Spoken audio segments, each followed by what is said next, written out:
I'm going to start by saying good morning and welcome back to Ribbon Candy Hooking. I'm Deanna. And then I'm going to give it a minute because it always takes a minute to log on. And today is going to be a long show because it is International Rug Hooking Day. Happy International Rug Hooking Day, everybody. I'm going to wait and make sure that everything is okay here before I do the greetings and get started with our project for today. Oh, I hope this isn't the day that the computer plays up. Let's see. I'm going to keep going, assuming that my dashboard is delayed.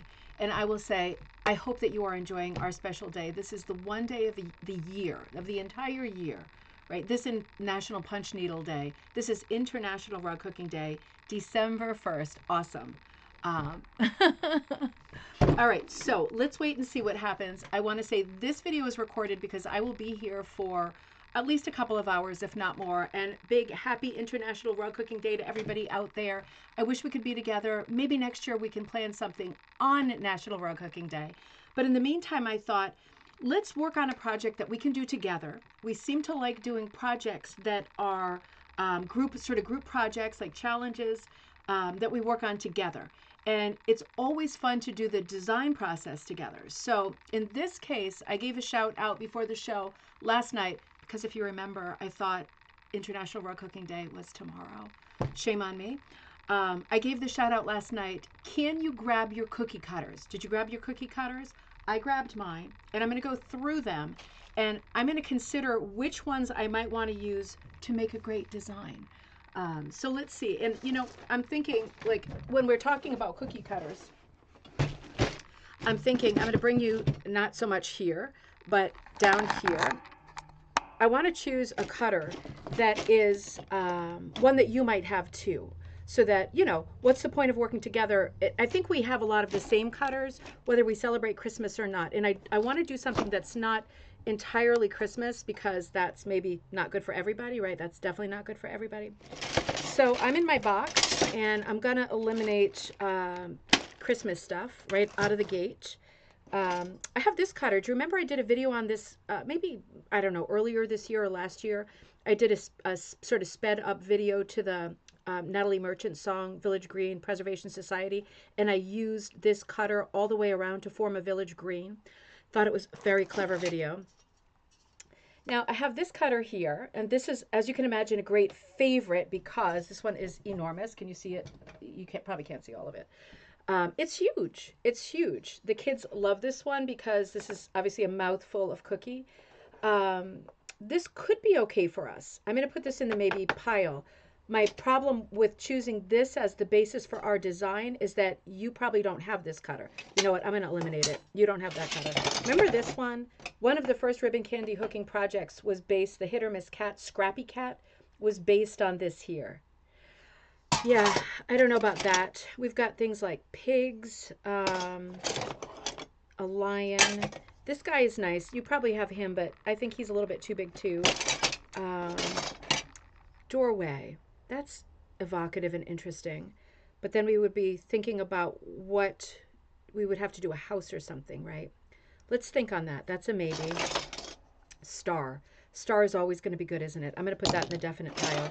Another star. Maybe you've got some stars. Take out the ones that are kind of on the small side and think about those first. Let's consider those first. A duck. That's not for now. A tree. A tree is always good. A tree is always good because it's also good for winter, not just for Christmas, right? Let's think on that. I'm going to think on that.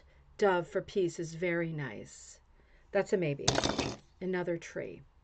That's quite a good tree, isn't it? I mean, and we all, you know what? Let's go with the tree. We all, that's maybe too Christmassy, right? I'm going to make the executive decision and say, let's go with the tree because I feel that we all have a tree, or we all have a tree within us. So let's go with the tree. And I've also got out my sorry, what's going on there? Other green screen. Sorry. All right, I've also got out my other little ones. I'm going to put all the others back. And do you have near you like a pile of noodles or scrappy stuff, leftover stuff? I want to work on some designs together first, and then I'm going to think about the things that I have that I might work into this design, because I just sewed the edges on a scrap piece of linen I have that fits on my smallest frame. That's my plan, but I have no plan until I have a design. So let's come together first and let's talk about, get your sketching stuff. Let's talk about what kind of design we might make using, I pulled these two trees. Now, if you don't have a tree, you can draw a tree very easily, right? I'm gonna think of a bunch of designs right now that you might do with your cookie cutters, and then I will put it onto the backing. So if you're a beginner, you see how that's done. And then I'm going to choose my colors and start hooking it all together on International Rug Hooking Day. Happy International Rug Hooking Day for people who are logging on right now. And I will be here for maybe 2 or 3 hours. So if you log on, come back, it's all recorded. You can jump back into it. You are always very welcome to do exactly the same design that I'm doing. That's never a thing. You're very welcome. I'm doing this design together, right? So it's for us. You can do a variation. You can do the exact thing. It's all good for me. Let's come down here, and we're going to come down to the pad for a little while we come up with a design. Can you see that okay? You're a little bit far away from me. I'm hoping you can see that. Okay, let's do this. So I'm gonna be working upside down, so you got to cut me a little bit of slack. Let's talk about a design with a tree. Now, I'm not at the point yet where I want to cut out or trace my tree or do a stencil, hey Dawn, hey Dee, or anything like that, because I'm not there yet. I want to think about what the design is going to look like, right? So trees aside, I can use these guys later. I might use both. I might use one. Trees aside, let's think about what kind of a design makes sense. And let's do it like this, so we can do a bunch of designs. I hijacked one of the kids' notebooks. All right, let's come here. So I don't know if you're doing a square, and I don't know if I'm doing a square, to be honest, but I'm thinking about, let's first explore something that's very simple. So let's do, if you're drawing with me, let's do like a line across. We're going to do a variation on a tree. Instead of having a tree like in the woods, let's do like a compote dish with a tree, like a little server dish. So I'm doing a design like this kind of thing, and I'm going to flip it to you, right? And then I'm going to do something like, what if we did a design that was a tree like this? And what if we did a classic kind of holiday food motif with oversized fruits? This could be a cool design. This could also be a variation on a family tree, right? That's quite a good basic design, right? Because I could be hooking these elements here. I could be doing prati in between and have some sort of three-dimensional stuff coming out in between. And if I go with a design like this, I can use my cookie cutter. Is the screen playing you, or is it just playing me? Seems like the screen is playing me. It's driving me crazy. I can see a tree behind a tree. Can you all see that? Hey, Diane. That's driving me nuts. I don't know how to get that damn filter off. I mean, it's appropriate. It's a tree behind a tree, but I don't know. Can you let me know if you can see this? Because this is going to drive me nuts. This paper is not green either. I could, in theory, use this kind of tree to trace around straight onto the dish, right? Like this. Well, just do the other side, right? It could do this right on a dish if I wanted this kind of design. I like the idea of doing a compote design because I'm going to have to stay here with this thing. Hey, Rita. Yeah, you can't see the dang tree? Your green screen is wilding out. It is. I can see it, but it's not bugging me. It's totally bugging me. I wonder how to make it not do that. Let me do, oops, sorry, that didn't do it, did it? That's still there. Why is everything got to be such a wind up? All right, well, just stick with me here, and then I'll come back to you on top. It is totally wilding out. All right, this could be a great design. I'm going to try to stay lifted. If this is the case, you would need to think about whether you want to put on your traditional rug hooking borders, whether you want to do something with lamb's tongues, right? That's going to get me. Hey, Kirsten. Hey, Vera. It actually looks like shadow. I know it does, Vera. It does. It looks appropriate, but it's driving me crazy. All right, let's see what else we can do. It's actually getting worse. It's like it feels complimented at this point, I think. Just stick with me. I'm going to use the black pen, and we're just going to go for it. We need to come up with a design, and it's going to work. Now, let's say we straight up trace our tree like this. If you've got your cutter there, go ahead and trace your tree. You know what? You want to clean these if you're tracing them with a marker, right? Particularly a Sharpie. Any permanent marker, not good. And I'm not going to trace the trunk because I'm just not sure that I want the trunk. So, oh, it isn't the same image that you're using for the main background today. No, it's not. Oh, that's a great idea. What if I delete it? Nice one.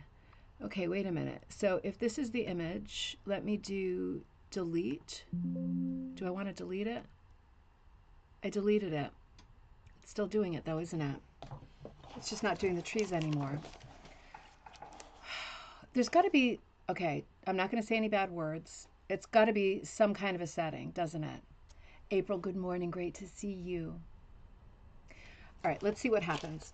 So if you trace your thing, you might want to think about, this is really, sorry. Happy International Hooking Day. This is really upsetting me. I wonder if I should work on a different color. Because this is kind of impossible, isn't it? You know what? I wonder if I should work. Let's rethink. That's going to drive me crazy. I'm looking around for a whiteboard. Whiteboard. Let's just work in the air. Let's just work in the air. So if I do a design like this, you can think about what you want to do for your stump. You might want like a super blingy stump. You might want a super stumpy stump, meaning really thick. But in terms of just the cookie cutter of the tree, if you're going to do a tree for your design, you can break this up, right? I shouldn't use the word Zentangle or Zendoodle or anything because those are copyrighted words, but you know what I mean? If you were to, for example, you want a tree, I always prefer like a petite kind of stump. If I divide the tree in half, right, you could design it out for your basic drawing, right, just to get something on your backing. If I were going to work with this stencil, I could do something like this on both sides, right? And it kind of comes out to meet the tips of the branches. What if I were to do something like that? And then what if I were to kind of, it was going to be larger and put maybe paisleys in it.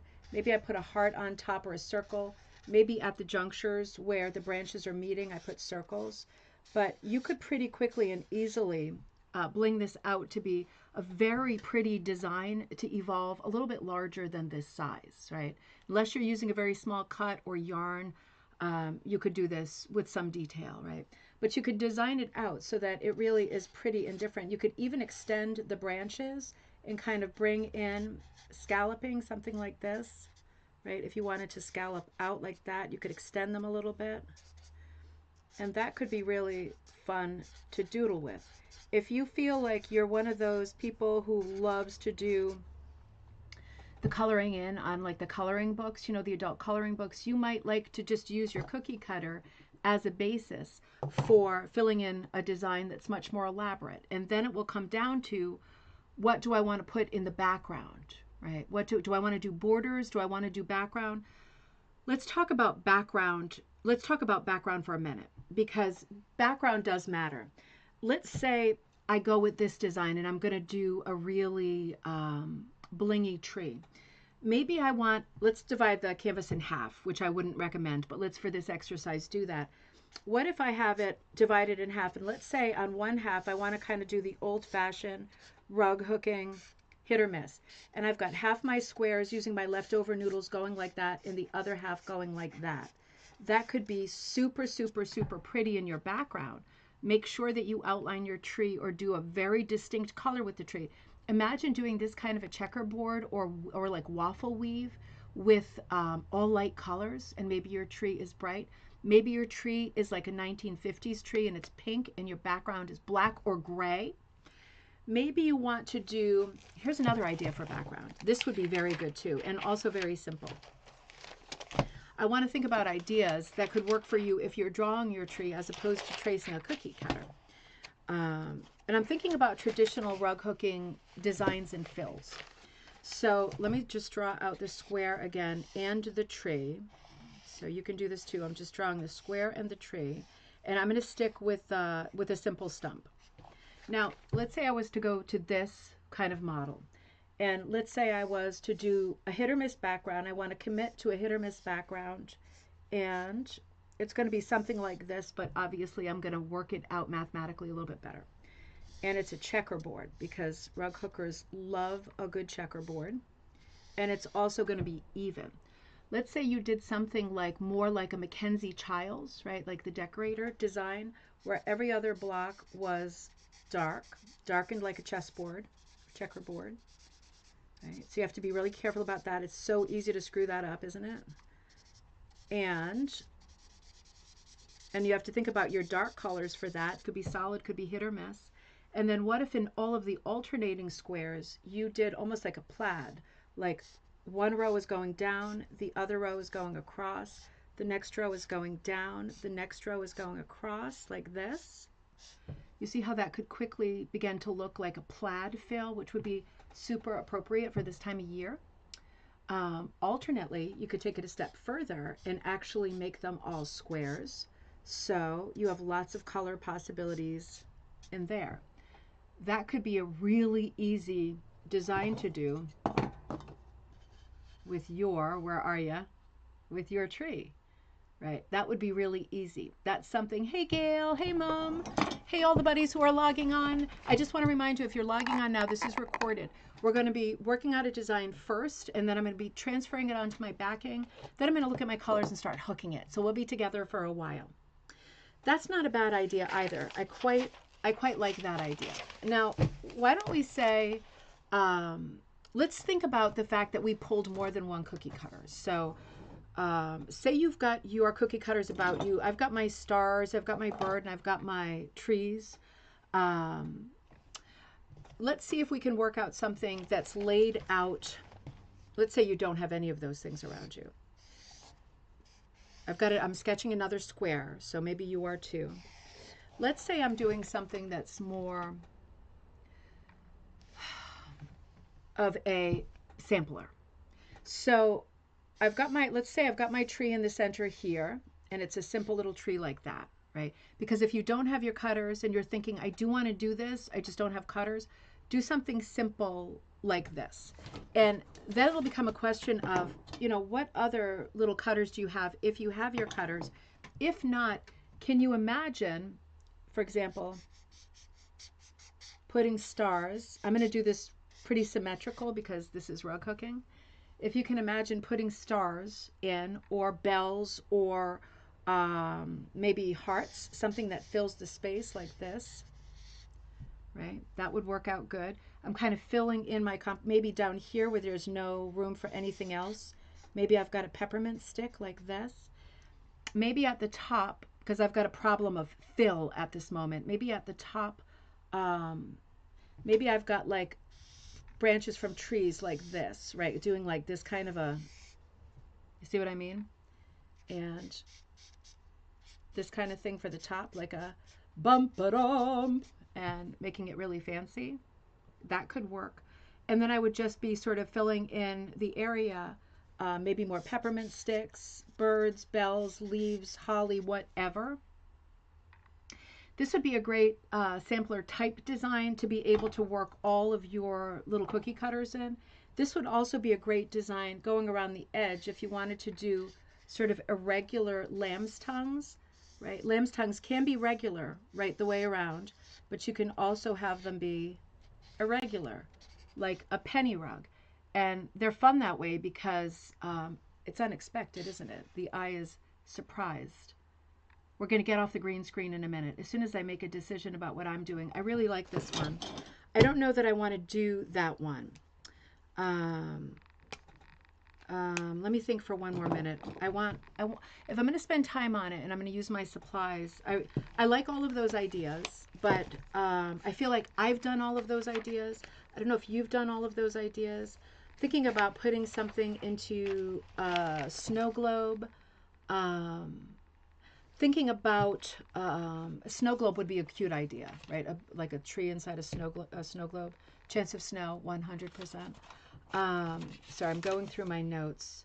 Oh, another motif you could put into the background, mittens, right? You could do like simple, if you're filling in, if you're sticking with a tree or something like that, and you've got the tree in the middle, other motifs that you can put in the background, mittens, right? Just like this, right? You could do this if you want, easy peasies. Ooh, that one came out nice and dark.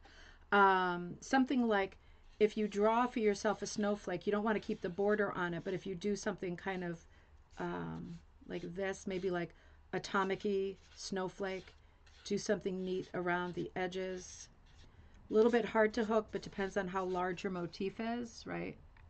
That kind of thing. Basic like pine branches, like, you know, they're not regular, are they? Like the little fronds. Sometimes there's like two on a branch, or, you know, like they're not like this at this time of year. They're falling apart. But those are nice little motifs, obviously with berries and things that you could put into your background. For me, I don't like any of those ideas. So I'm going to strike out and do something on my own, which is a thing, isn't it? I'm going to try to use this marker because that one seems to be coming out good for us. And when I hook, I don't think we're going to have as much of a problem. Really aggravating. Gail, good to see you. Happy International Rug Hooking Day. I think I'm going to work right onto my backing fabric. Let's see if it does the green screen on the backing fabric. You ready? So far, so good. Is it so far, so good? I'm going to take my material out here. I'm not ready to think about colors yet because I know I'll be able to figure it out, right? It's all right on the night. Now, one of the things that I am serious about is making sure I have something of a border and that it's even. So I'm just going to catch this line here. You know what? Hang on one second. Hold on one second. I'm going to grab a Sharpie.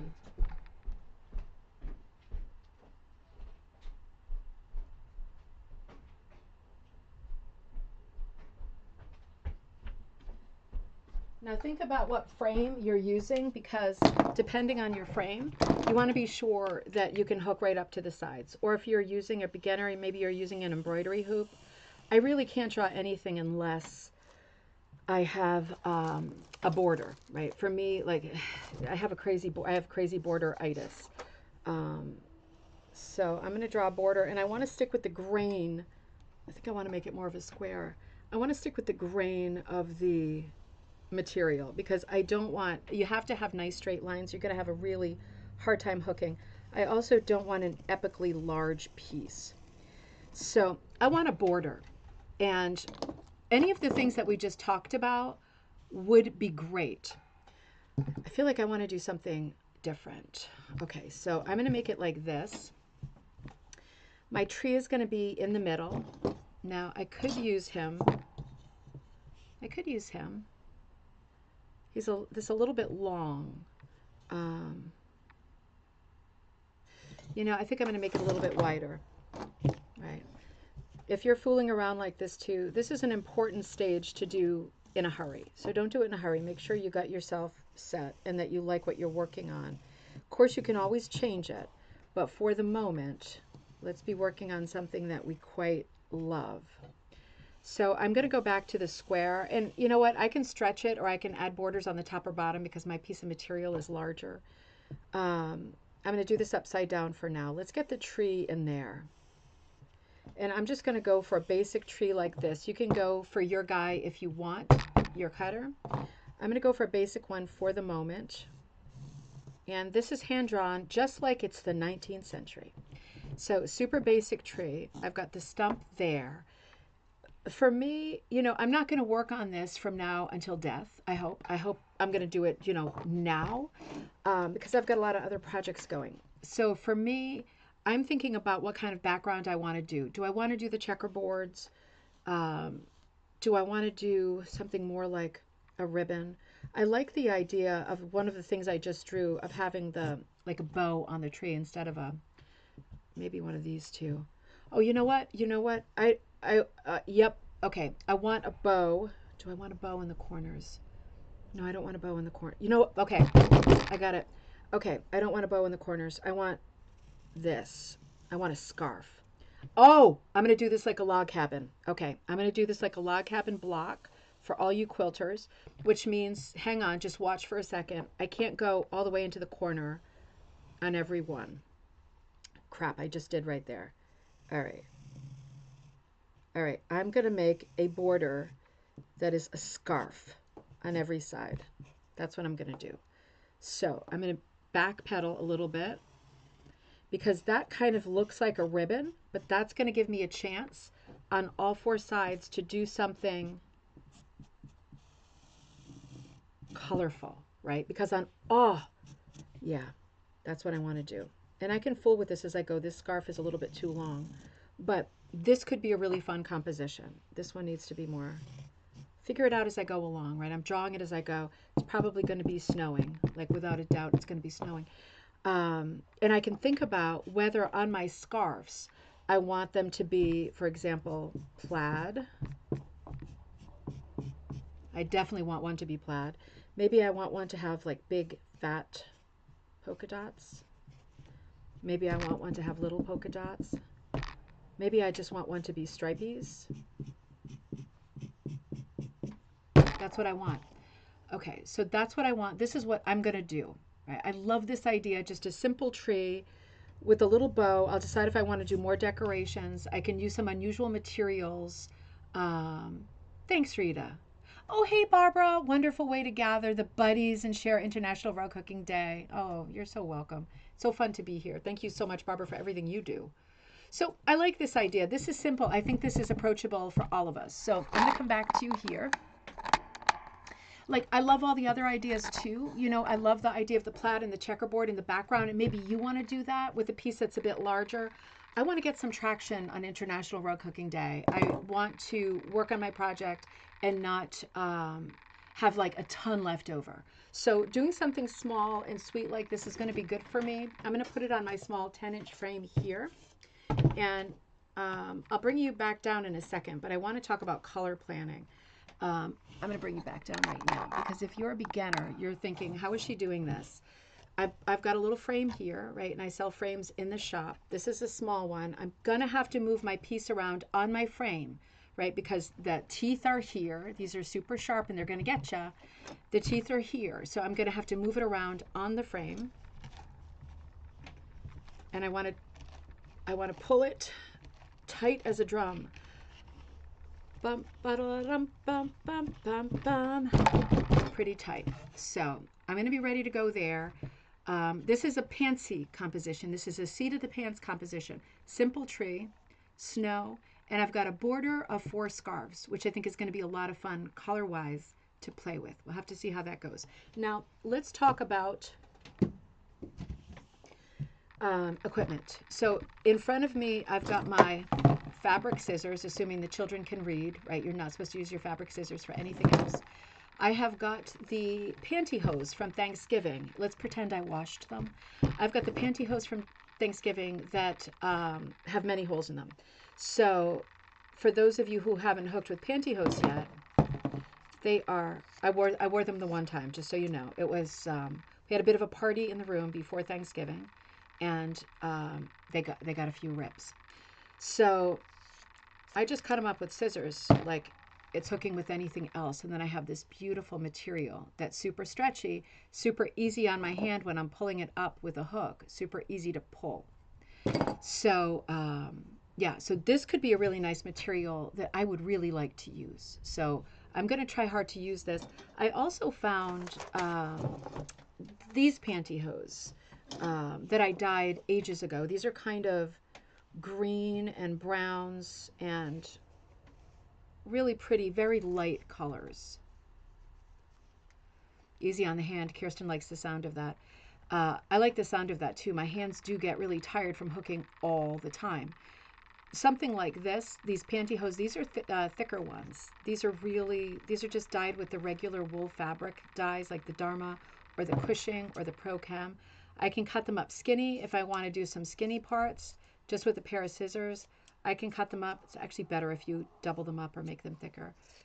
or I can make some thicker ones. No matter how I cut the pantyhose, they're going to hook great. And I'm not going to wear them because I've destroyed them. But I did realize that this piece, can you put buttons outside, please? Sorry. I did realize that this nice piece of dyed material I have goes remarkably well with these pantyhose, right? What a treat. So, oh, Sandy, good to see you. The first step is bringing back memories of the cookie cutters at your mom's and William's. Oh, that is so fun. You know, I didn't even think about that part of it. Is like when you're working with cookie cutters, you're essentially doing an Edward Sands Frost stencil driven design. And when you're using your cookie cutters, you are using memories, right? If you've used them before and they have years or decades of great memories, that makes your piece extra special. So if you're able to use your cookie cutters, if you saw at the beginning, if you logged on later, you didn't see me going through the box of cookie cutters. But when I went through, I made like some very thoughtful and deliberate decisions about which cutters I wanted to use. And for this exercise, us being together, I didn't want to do something that was super Christmassy, like overtly Christmassy. So I ended up settling on the tree. But you could do the exact same design that I'm doing with the scarf border or the checkered border or the hit or miss border.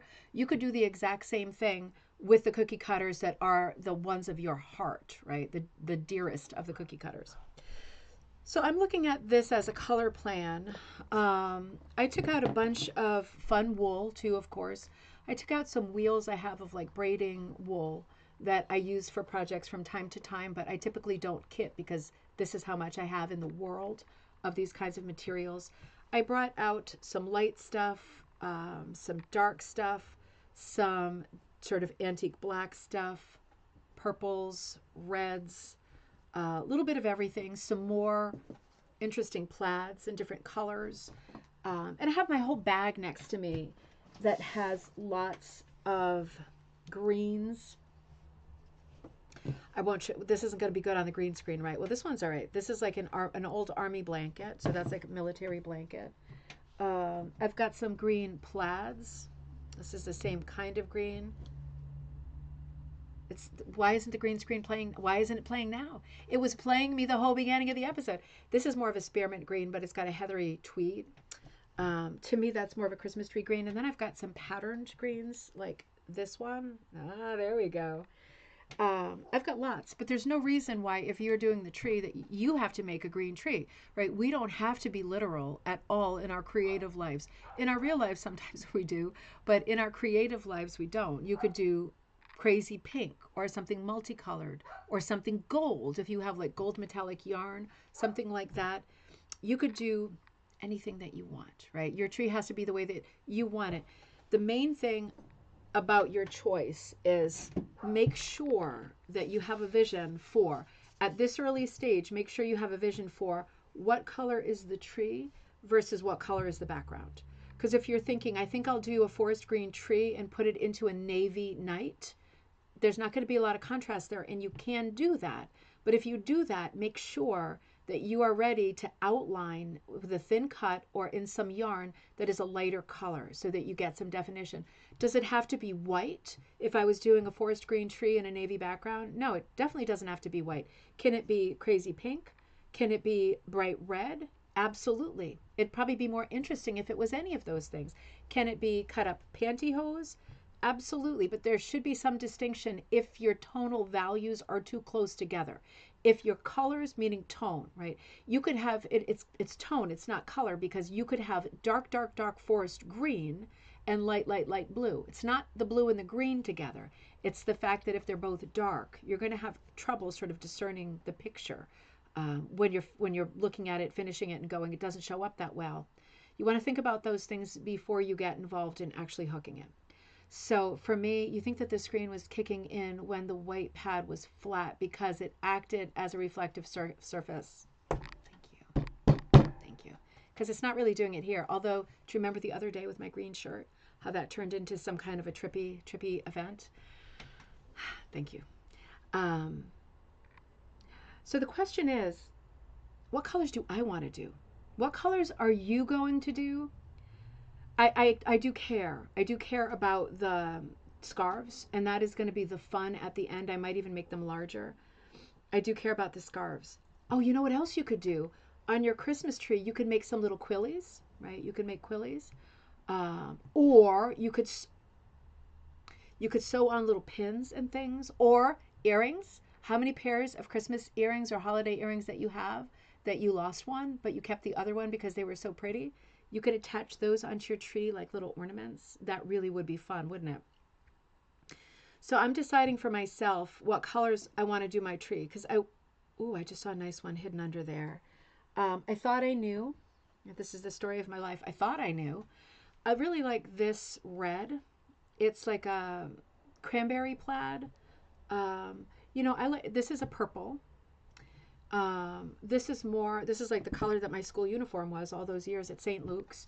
These are all completely different reds. I love the ornament idea too. Jessica, great to see you. Jessica, you did it. Nerves of steel. You cut the Christmas tree skirt in half to make 2 half moon rugs. Great idea. You're a genius. I really like, I like the reds. I like the purples. I've got some of this navy. So these are not the colors I meant to use. I meant to use my pantyhose. But I think I might go for these colors because I really like the palette. I'm just wondering if it looks patriotic. Because, I mean, as patriotic as I am in my life, I don't want that at Christmas. I think I'm going to go for this. And let's see how it goes. You know, if I throw in the light value too, I also have regular white. This is actually beige. This color palette's okay. I think the first thing I'm going to do, and if you're a beginner, let's work together here, right? Don't freak out. Don't walk away. Don't turn me off. Stick with me. If you're a beginner and you have managed to get a piece that you drew onto a frame, a rug hooking frame, or an embroidery hoop, you are good with an embroidery hoop. If you're looking around going, what's that $78 hook that she just picked up? I don't have that yet. It doesn't matter. If you have a crochet hook that is like, the ideal size is for medium strips, meaning like 5 to 7, right? If you have a crochet hook that's a 3, a 3.25, or a 3.5, that will be great. You can use that. And it won't be the easiest, right? So you will get the same results, but it won't be easy to do without exactly the best materials. The best materials for each person are different, right? This one's great for me. The way my hand is, the way my hand hurts, the pen shape hook is the best. Other people like the giant knob hooks, right, for carpal tunnel. Everybody likes different things, and it's good to change up your tool because it does different things to your hand and wrist. So switching things up is not bad. Just like getting up and stretching is not bad from time to time. Try to do as much of that as you can so you don't feel all rooted to the ground and gross, right? So I'm going to get started this way. And if you're a beginner and you're thinking, how is she going to cut the material? I'm going to start in the sky with the navy. Do I want navy in the sky, or do I might want the red in the sky, and I might want a white tree with jewels. No, now I'm getting too patriotic. I'm going to make a red tree. Or should I make a purple tree? Maybe I should make a purple tree. I'll make a purple tree with a red background. Total deviation. And then I'll do the border in navy scarves with different colors. So if you're thinking, how is she going to cut her stuff? Come back here. So I'm going to do, what did I say? I'm going to do a red tree, right? I'm going to do a red tree I'm going to do a purple tree with a red sky. Yep. So let's hold on the red. Because in the red sky, now here's a goodie. In the red sky, yes, this is a dark maroon color. Let me get my other junk out of the way. But I have other reds. This is a screamer compared to these. This is what we would call the poison in this scenario because these are darks. But I do have a few different values of red, right? And it might be that I end up, for the background, doing a hit or miss by putting predominantly, say this one, but I might put some strips of this like confetti, and I still want to add my snow. But I want to start I'm sorry about the animal. I want to start with my purple. Now, if you're a rug hooker, you probably already have a rug hooking machine like this. This is a Bliss, also called a Fraser. They're the same company now. So this is a Bliss. It's got little feet on it. It's a very simple machine. It's called a wool splitter. This is what you don't want to do if you want your finger to not be in 4 stripes, slices. Never do this, right? This is where the material goes through here. This is a number 5 head I have on it. This machine costs about $700. I do not sell stuff like this. This is $700. Can easily find these used on Facebook Marketplace. The heads are about 100 each, sometimes 120. So it's nice to have. It's a luxury. If you're a beginner and you're going, I don't have that kind of coin. I'm not spending that on this little thing. I don't blame you. I got this one on Facebook Marketplace. And it does do nice uniform strips. Uniform strips are fantastic for people who are technical hookers. More technical hookers will really want to be sure that their strips are all the same width. And there's nothing wrong with that. There's nothing wrong with that. But you know what still works? This still works, right? Or your rotary cutter. If you're a quilter, your rotary cutter still works. This just takes time. And I don't got a whole lot of precious time. Wasn't somebody just talking about that song in the last episode? You can cut it with scissors. You can cut it with your rotary cutter. You can cut it with a strip cutter. If you do them a little bit wider, you can also rip the strips, but then you get a little bit thicker strip. You can't rip too narrow because it won't want to. Okay, well that one did want to because this is door wool and it's really strong. Right? That's why I only sell door wool. Let me see how many rippies I can do before I run out of luck. Sometimes they atomize in your fingers, and I know you know that feeling. It's a lot of fun. Well, lots of ways to skin a cat or to cut your wool. So now that that's done, I'm going to get started on my tree. I've got my frame angled to you. I'm going to use I don't think I've ever shown you this.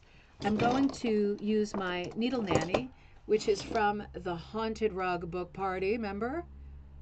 Right, get ready for another fall Halloween themed party this coming year, 2025. This is the Haunted Rug Needle Nanny, and the link to this, if you want to buy this is the cover of the Haunted Rug book, right? There's going to be more of these coming out shortly. It's an enamel Needle Nanny. It's extremely strong. The magnet clips on the back. It's extremely strong. You can put your hook on there. You can put your, where are they? Scissors on there, right? And then they just stay in place rather than falling to the floor. And that's handy when you're moving stuff around, coming and going, all of that. So I've got my Needle Nanny in place, and the link to this, if you want this specific Needle Nanny, is in this video, right? I'm going to start hooking this area. I'm going to move my Needle Nanny there. And it doesn't matter if you're a beginner, it doesn't matter. Actually, I'm going to move her over here. It doesn't matter where you start, right? Some people will say, do I start in the middle? Do I start on the edges? Do I start top to bottom, bottom to top, side to side? This craft doesn't work like that. This craft is, it's a thrift craft, right? It's a seat of the pants craft. It doesn't work like that. It's not needlepoint. You don't have to start in any place. Some people are the puzzle makers of the world, and they will always want to start on the edge. If you feel that powerfully within yourself, then you should do that. But if you're not feeling that, then start wherever you want. I typically start with my favorite color, or the color I'm most anxious to use. And in this case, it's the purple. And next question is always, do I start hooking on the line, outside of the line, or inside of the line? And the answer is always, it does not matter. But you really have to pick one and stick to it. Because as you can imagine, if you sometimes hook, in the case of a Christmas tree, it's not going to matter very much at all, is it? But if you were, for example, doing a face or something that was the proportions were dependent on the success of the visual, then you would really want to be thoughtful about staying in, on, or on the other side of the line, but not mixing it up. Because if I'm sometimes over here, I'm sometimes over here, I'm sometimes over here, just a little bit, it will overall distort the entire image, won't it? It'll distort the entire image. So you want to pick something and stick with it. I'm right on the line here. My plan is not to outline because my colors are not super far apart. it might be that that comes back to bite me, and I might say, uh-oh, I should have had a V8. Or I might set the whole thing on fire and say, I screwed that up like I screw everything up. No, not really. I'll try not to do that. But it might be that I do need to outline it in the end. In the meantime, I'm going to explain hooking for people who haven't hooked before. I'm just going to get some traction for a minute and run a line right across the edge. It's possible to go quite fast with hooking straight lines. When you're working, on fills and diagonals, it's not always easy or fast. The thing about the needle that I'm holding that's very nice, this is a Miller hook. Miller hook is the only kind of hook that it's actually based on a dental hook, not a crochet hook. So this crook is, I don't want to give you the heebie-jeebies, but that's like a dental pick, right? So it's got a very pronounced circular tip on it and very deep crook. And it's very nice, but because of the curly Q nature of this tool, it snags a lot. So that's what I don't like about it. But what I do like about it is how deep the crook is and how easy a time you have grabbing your material. And I do you notice how the shaft gets wider as it goes up? When you put that into the material, it makes a pretty noticeable hole, right? You could see right there, makes a pretty noticeable hole. It opens the material up so that it's easy to feed the next piece of wool. Now, you might have noticed if you are a pro, which I'm sure you are, or hey, you're getting there, right? Even if you're a beginner, if you've pulled a couple loops with me, then you are already a hooker. Haha, right? You are supposed to leave your tails on top. So I will leave this tail on top. The reason we leave our tails on top while we hook is because in this craft, this hand, and I say this a lot, I'm just going to shift a little so I'm more central. This hand does all the easy work. Sorry, this hand goes like this, pulling up like a dummy hand. This hand underneath, this is the hand that is feeding the material. I'm going to show you, I'm going to try to tip and show you what this hand does. I've got this leaning against my boobs. Let's see if this works. This hand underneath, can you see? I should just grab my teaching frame. This hand underneath is feeding the hook. This is technically very difficult what I'm doing on top. And the hook comes down. I feed the material into the crook and I pull it up to the surface, right? So the hand that's underneath, my left hand, which typically is the non-dominant hand that does this more difficult part, that's doing all the heavy lifting. And if you're a beginner and you're doing this and you're saying, I'm still on the first loop, I can't pull the material up, it keeps twisting. This is normal, right? This is normal. This is something that you have to figure out. Your body will figure out. It will hardwire the connection between what this hand is doing, the easy peasy stuff like this. This hand underneath will figure it out. It will start feeding the material up into the hook. You will get it on there relatively quickly. Speed is not the thing, is it? Like I keep pulling out the same loop because the thing is that it's in the right place and that it looks good. Speed is not the thing. Unless, you're in business and you're making rugs for money or something like that, and that's a super unlikely scenario these days. But, speed is only important if it's important to you. Now, the reason, I'm doing this upside down, remember, can be done. The reason the tails stay on top is because, as you can imagine, what I just described, while this hand's feeding material strips to my hook underneath and my hook is pulling them up to the surface and making loops, while this hand is under here fooling around, if there's a tail hanging down, what are the chances that this hand is going to accidentally grab that tail and pull out a bunch of your loops? It's 100%. The chance is 100%. Did you see me just pull out those loops? It's just the way it goes. And that's the main reason for leaving your tails on top, so your hand doesn't accidentally do that. It is not a rule.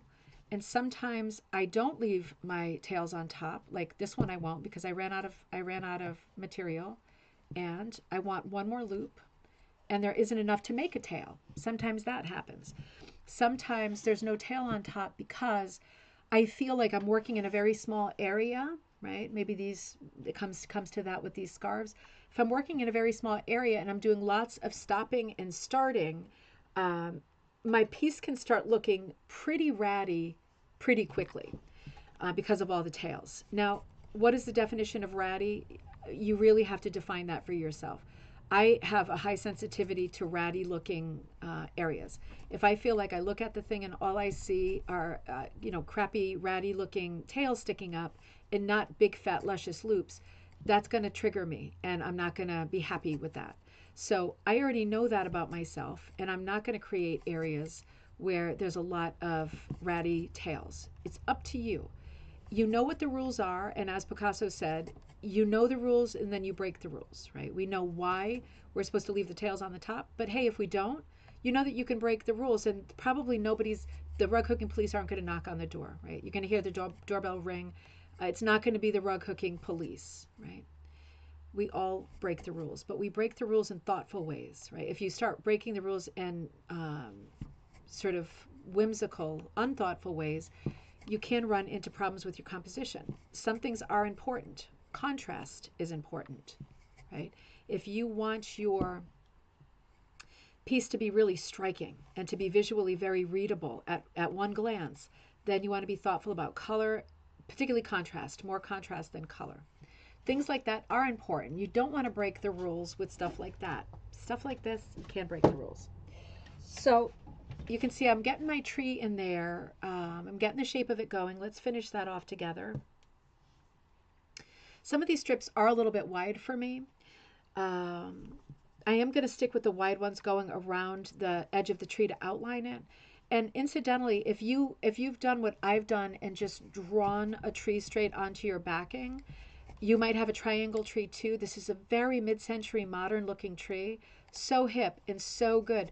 But it's not that realistic sort of Coca-Cola Santa tree, is it? It's not that traditional Victorian fluffy tree.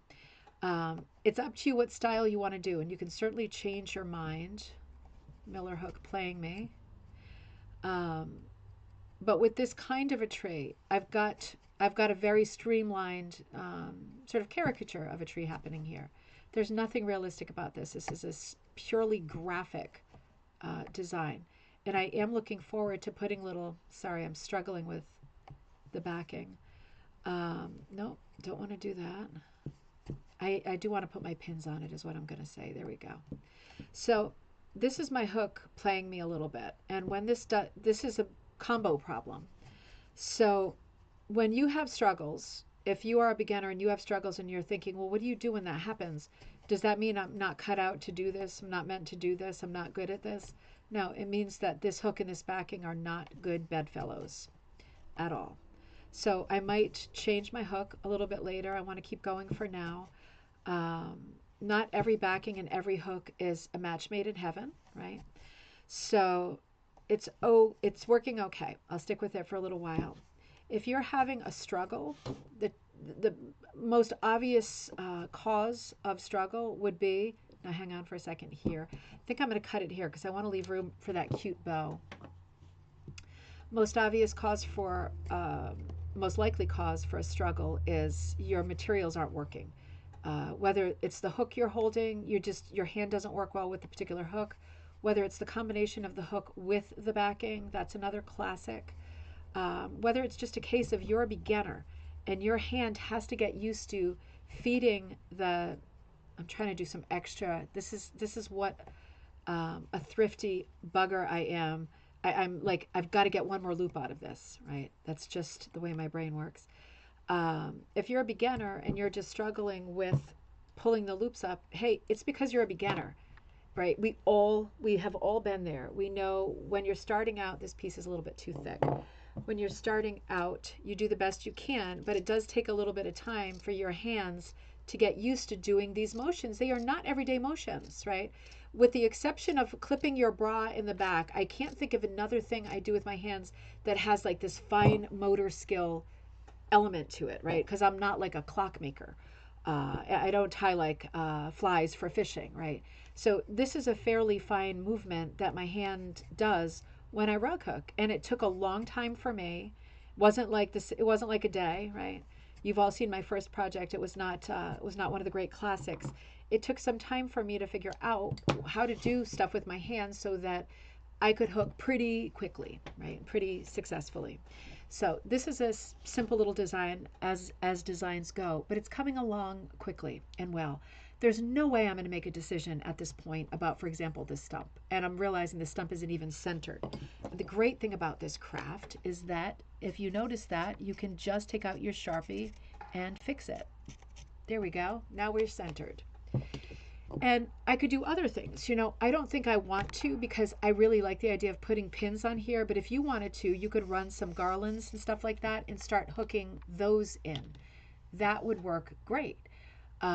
You could put companion trees in the background, right? I'm not going to take out the composition stuff again until I figure out to do that thing with the green screen. I just want to turn the green screen off when we're not using it.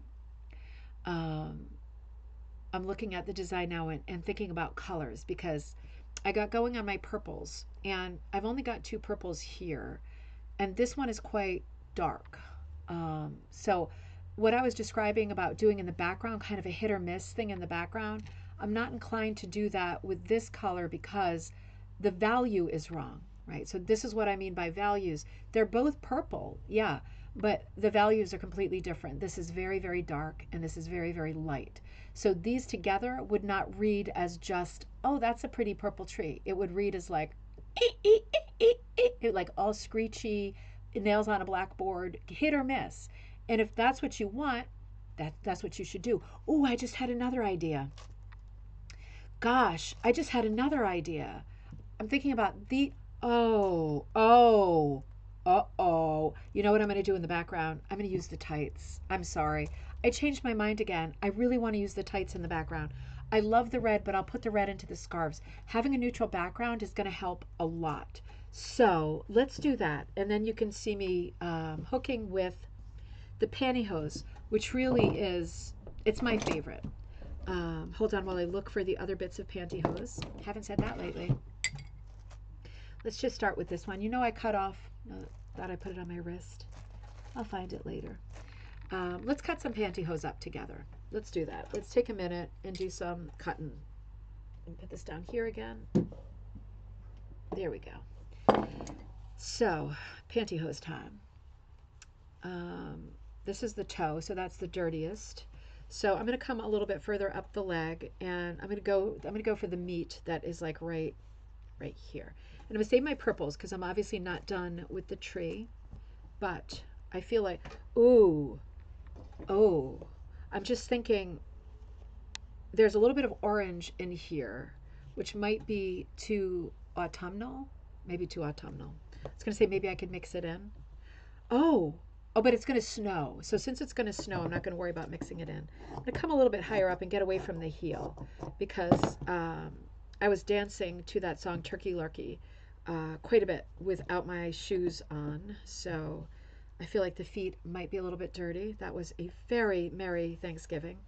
So I'm going to come up here into the leg. And, you know, this is like, I'm cutting it like calamari. Like I'm going to have rings, calamari rings, cutting it right up to the crotch.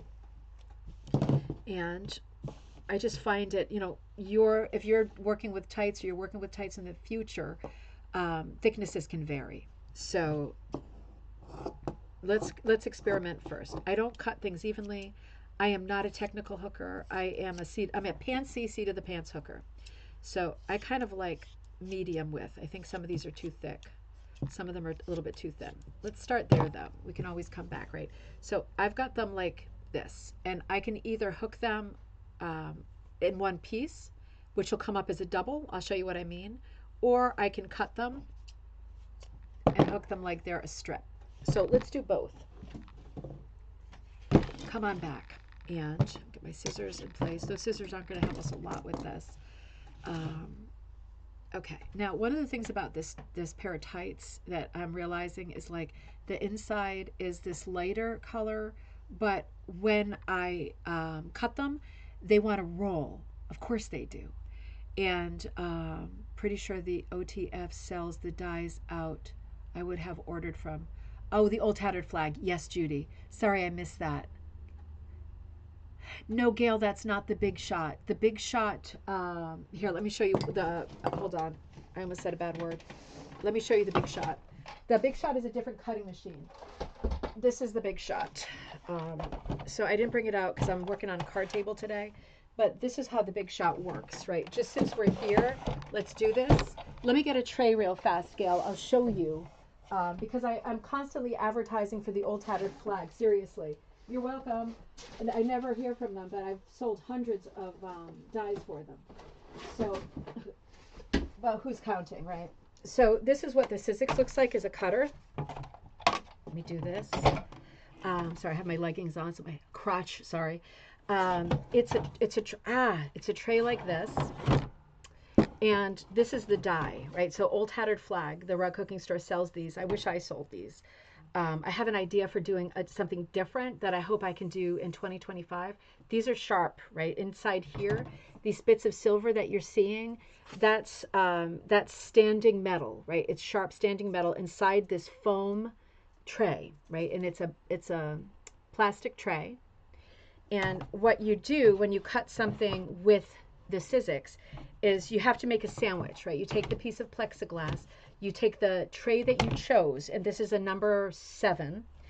You take your material, you lay it down. You can lay up to 3 layers of wool down. You put the top on the sandwich, right? And make sure it's pretty even like this, or it'll get stuck in the machine. And then you take this big bopper, and it is big, and it's heavy, and you put the tray through, and then you wind the thing. It's very easy to wind. Oh, you use the big shot, Gail. Okay. Well, this is helpful, I think, for other people because I always, every day, every single day, I get a question about the Sizzix because I've done videos on this, and it does work great. Ta-da! And then your strips are all cut for you. But for me, I use this for doing orders because I can cut, you know, if there's 20 across on this size die, I can do 60 or even 80 at once, which obviously is a lot better if I'm making a kit than anything else I can think of. No, Gail, that was a good call because people do want to know about the Sizzix, and that was a good opportunity to talk about it. So, sorry, I wasn't really looking up at the thread. I gotta stay on my game here. Oh, Carla, great to see you, not Dave. Yeah, you know, it's fun to do creative stuff together just for that exact reason. We all of our brains work differently, and it's fun to see how other people work. Now, do you remember how I cut this, and because it's nylon, literally, it wants to curl in. You see how it does the curlies on the side? The color I really like is this lighter color on the inside, but it's not going to do that. It's going to give me the darker color on the outside unless I really force it to give me that lighter color, which isn't impossible. Let's see. I'm going to see if I can do, I want to do both. That's the thing. Now, with nylons, when you pull your tail up, I don't think there I am.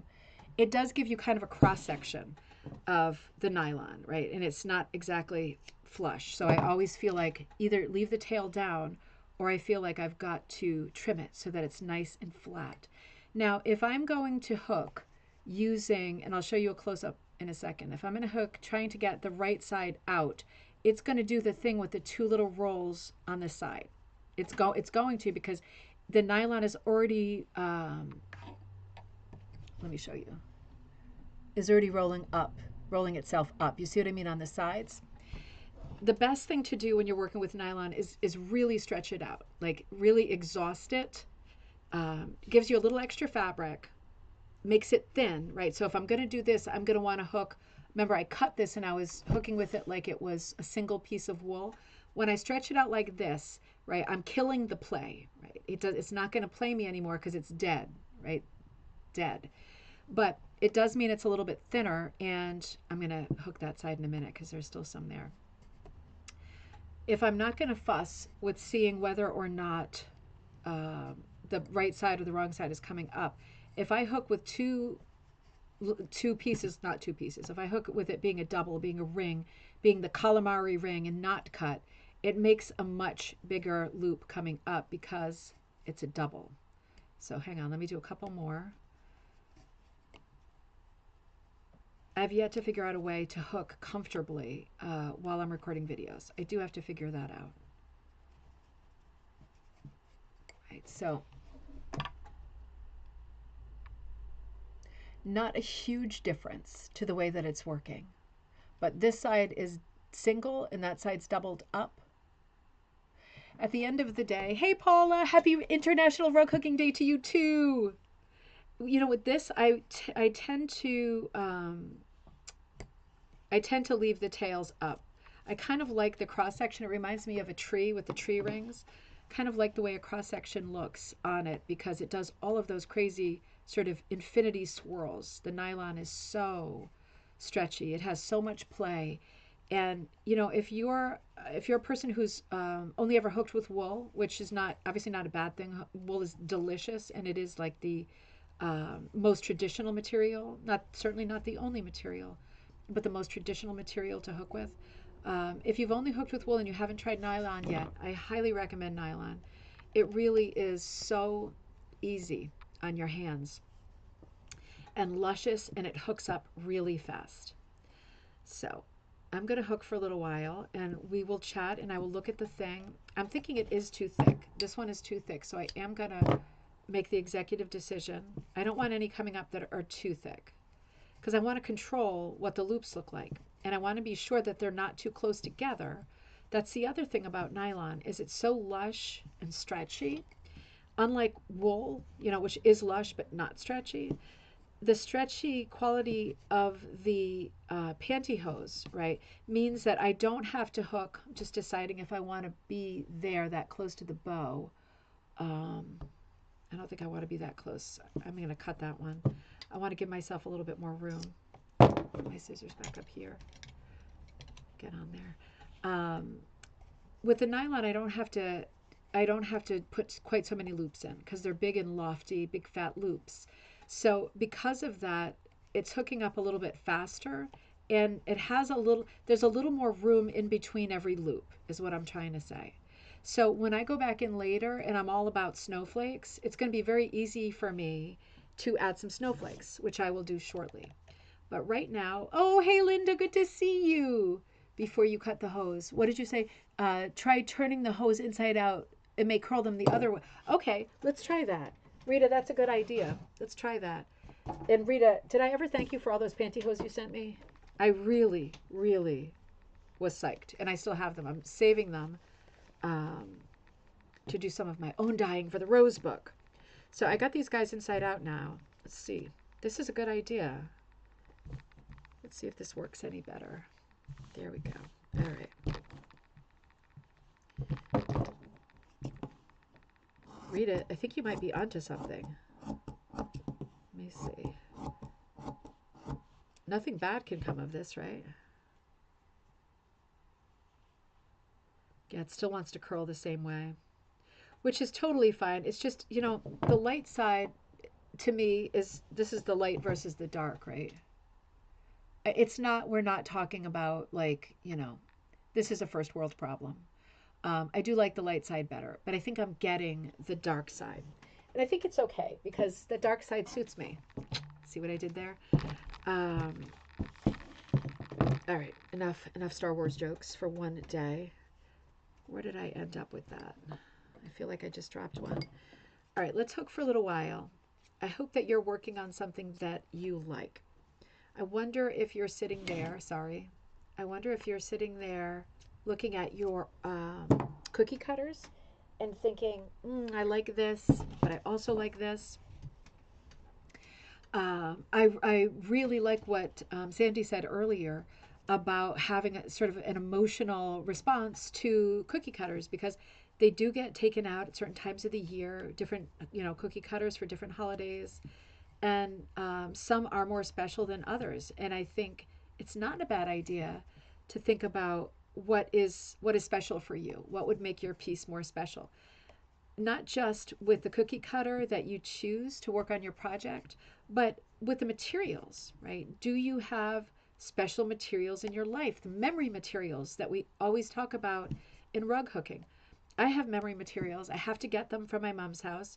I have my dad's plaid pants and his ties from, well, he wore those plaid pants way long after he should have. They definitely did not fit in the last decade, but he it was like 10-pound sausage and 5-pound sack right in there every Thanksgiving and Christmas. And I think at a certain point he did it to shame us, but we loved it. My sister, my mom, and I. But you know, those pants are very special to us, and we never threw them out. And I keep saying I need to do something Christmassy for my mom and my sister with them, and I haven't yet, but I do want to. And I don't know if this is the Christmas for it, but maybe next year is the Christmas for it. But you know, those special materials we have from other people who were, you know, things we're holding on to, that you're thinking, what should I do with this? Why am I keeping this? Well, you know, Jessica, I'm thinking about your mom's t-shirts from the mission weeks at the church. That's the same idea. Memory materials are the most special ones because you know where they came from and you know why you were holding on to them. And instead of just holding on to them until you throw them out or someone else throws them out, you can use them to make something beautiful and eternal and a real heirloom thing. So think about those special materials too. And certainly at Christmas time, sorry, my mouth just runs nonstop, doesn't it? Certainly at Christmas time, you can be thinking about, I'm not sure I like this gray. Kind of wish I did the green. Oh, Mom, I forgot you were there. Well, that won't be a surprise. How nice to use those old fabrics. Yeah, we still have those. Don't we have those in that plastic comforter bag still, Mom? Dad's things. Also at this time of year, oh my God, I just had another idea. Sorry, ADHD is powerful today. You know, you can add your little broken earrings and jewelry and buttons. And I thought our dog's name is Buttons. I thought he was just going to come running. I won't say that word again because it's like saying Alexa in this house. But you can think about all those little blingy things that you have, you know, 90% of the year. Those things are not super interesting to have and to use. But at Christmas time or around the holidays in general, um, it is the right time of the year. At least it feels like the right time of the year to be adding bling to everything. It seems like the only, appropriate time of the year to be blinging it up, right? That's why I have this bracelet on right now. So be thinking about all that stuff because you could decorate your tree with bling. You could decorate your tree with the material, you know, the material called Angelina. Um, you could hook it straight, which would be intense. You could mix it in with your, I trim this one too so the bow has enough room. You can mix it in with your yarn or a wool strip, so there's just a little bit of it giving it a very high shine. You could do the quillies like we thought about earlier. They're like little cinnamon buns that would lay right on top. There's so many things that you could add to your tree. You could decide to not do any business in the body of the tree and put instead the year 2024 or 2024 and your initials or the family's last name or the family's, you know, monogram or whatever. You could do those things in the tree too, so it becomes like a bow. If it's a small piece like mine, it's a little mug rug, but it also becomes a memory um, for this year. Oh, there's the piece I lost. We cut a few more of these guys. I'm going to do a little bit more. The idea I had while I was hooking, because for me, I mean, maybe you are more of a planner than I am. I am not a planner. I was just thinking as I was hooking, it would be cool instead of doing, as I fill in the gray with this stuff, it would be cool if I maybe instead of did snow all in one color, what if I did snow in a few colors? I kind of like that idea because I do have a lot of that light pink and some other really pretty colors that pop. I don't know. I also have lots of whites, like just staying with the white family alone. And I have a lot of, I have a lot of metallic and fluffy mohair yarn that would work really well.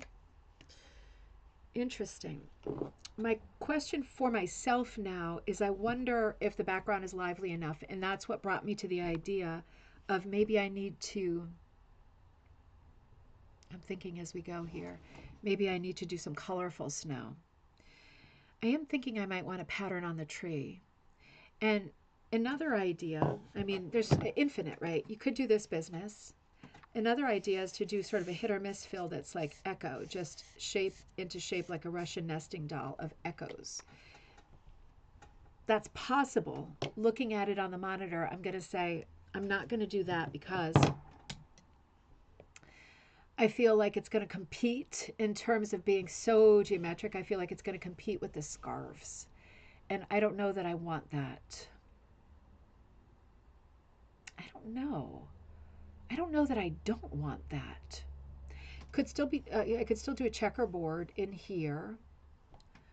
Huh. Kind of torn. I mean, I could just hook colorful ornaments on the tray.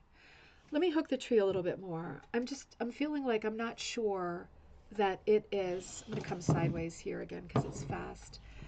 I'm not sure that it's exciting enough. And yeah, I have some stuff to pin on it later.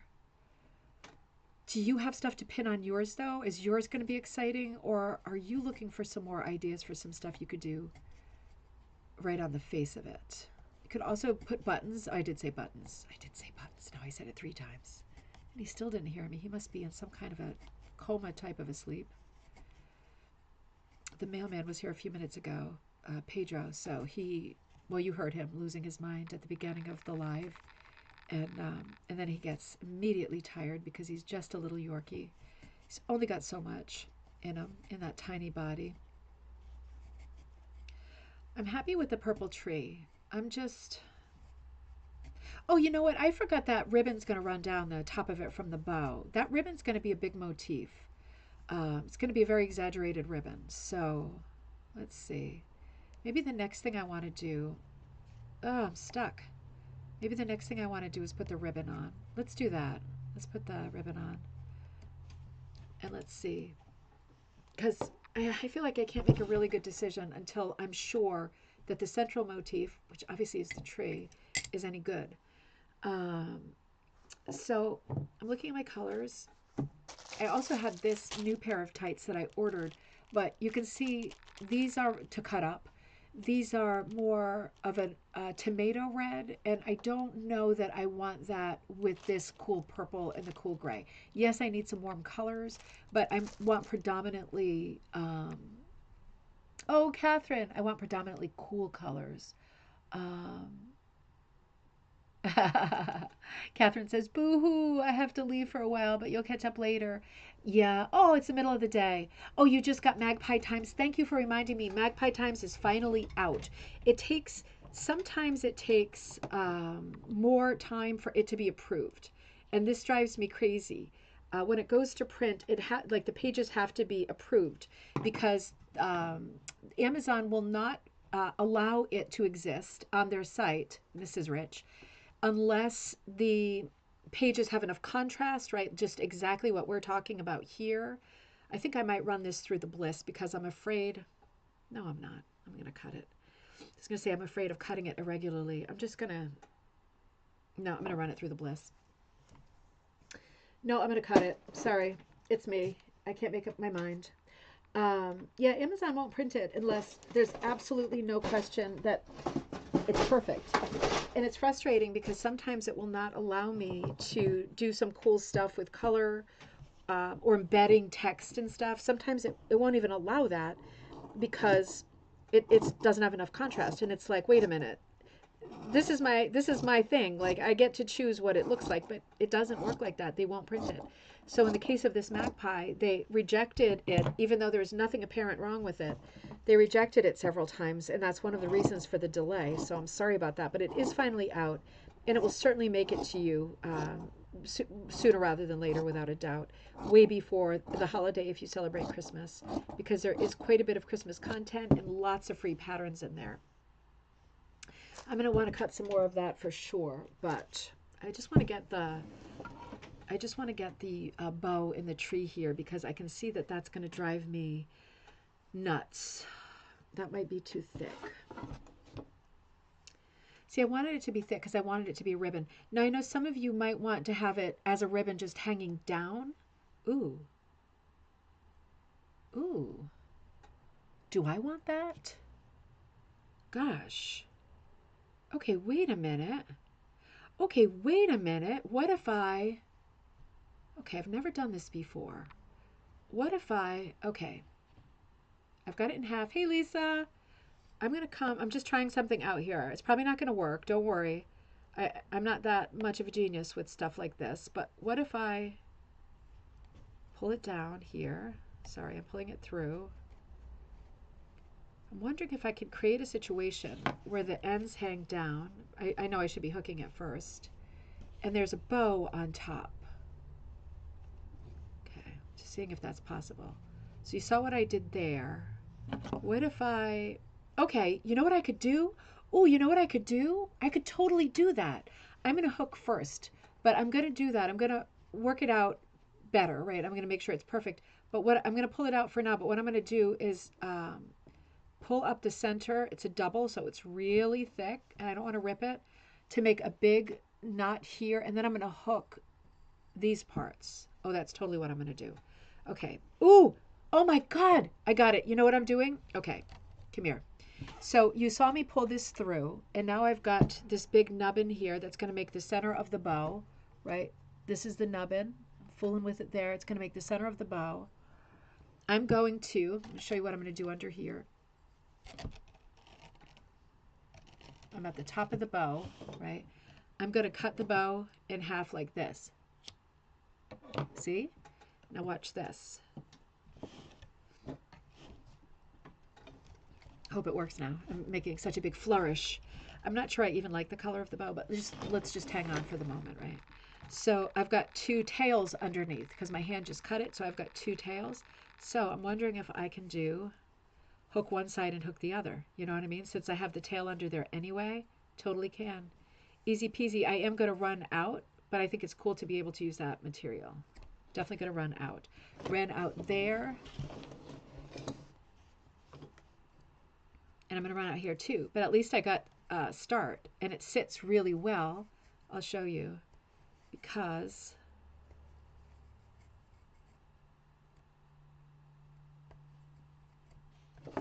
oh, I think I'm going to like that. It might not be thanks, Diane. I haven't done the tops of the bow yet, but it might be that I like having these two pieces hanging down like that. You know what I don't like? You know what I don't like? Okay, get ready for a super Diana. I don't like this gray material. I don't like it at all. So it's all coming out. I love the idea of using it, and I will use it, but it's just too gray. It's too dark. It's too gray. It's too close in tonal value to the tree. It's not festive, is it? It's like, it reminds me of like dog food. So I hate it, and it's got to go. And it's good to be definitive, right? So out it goes, out with the old. And now I have to think about what color to put into the background, because this part is going to be great. I think I'm going to, oh, my phone just opened and said, Namaste, Diana. It wants me to do my yoga.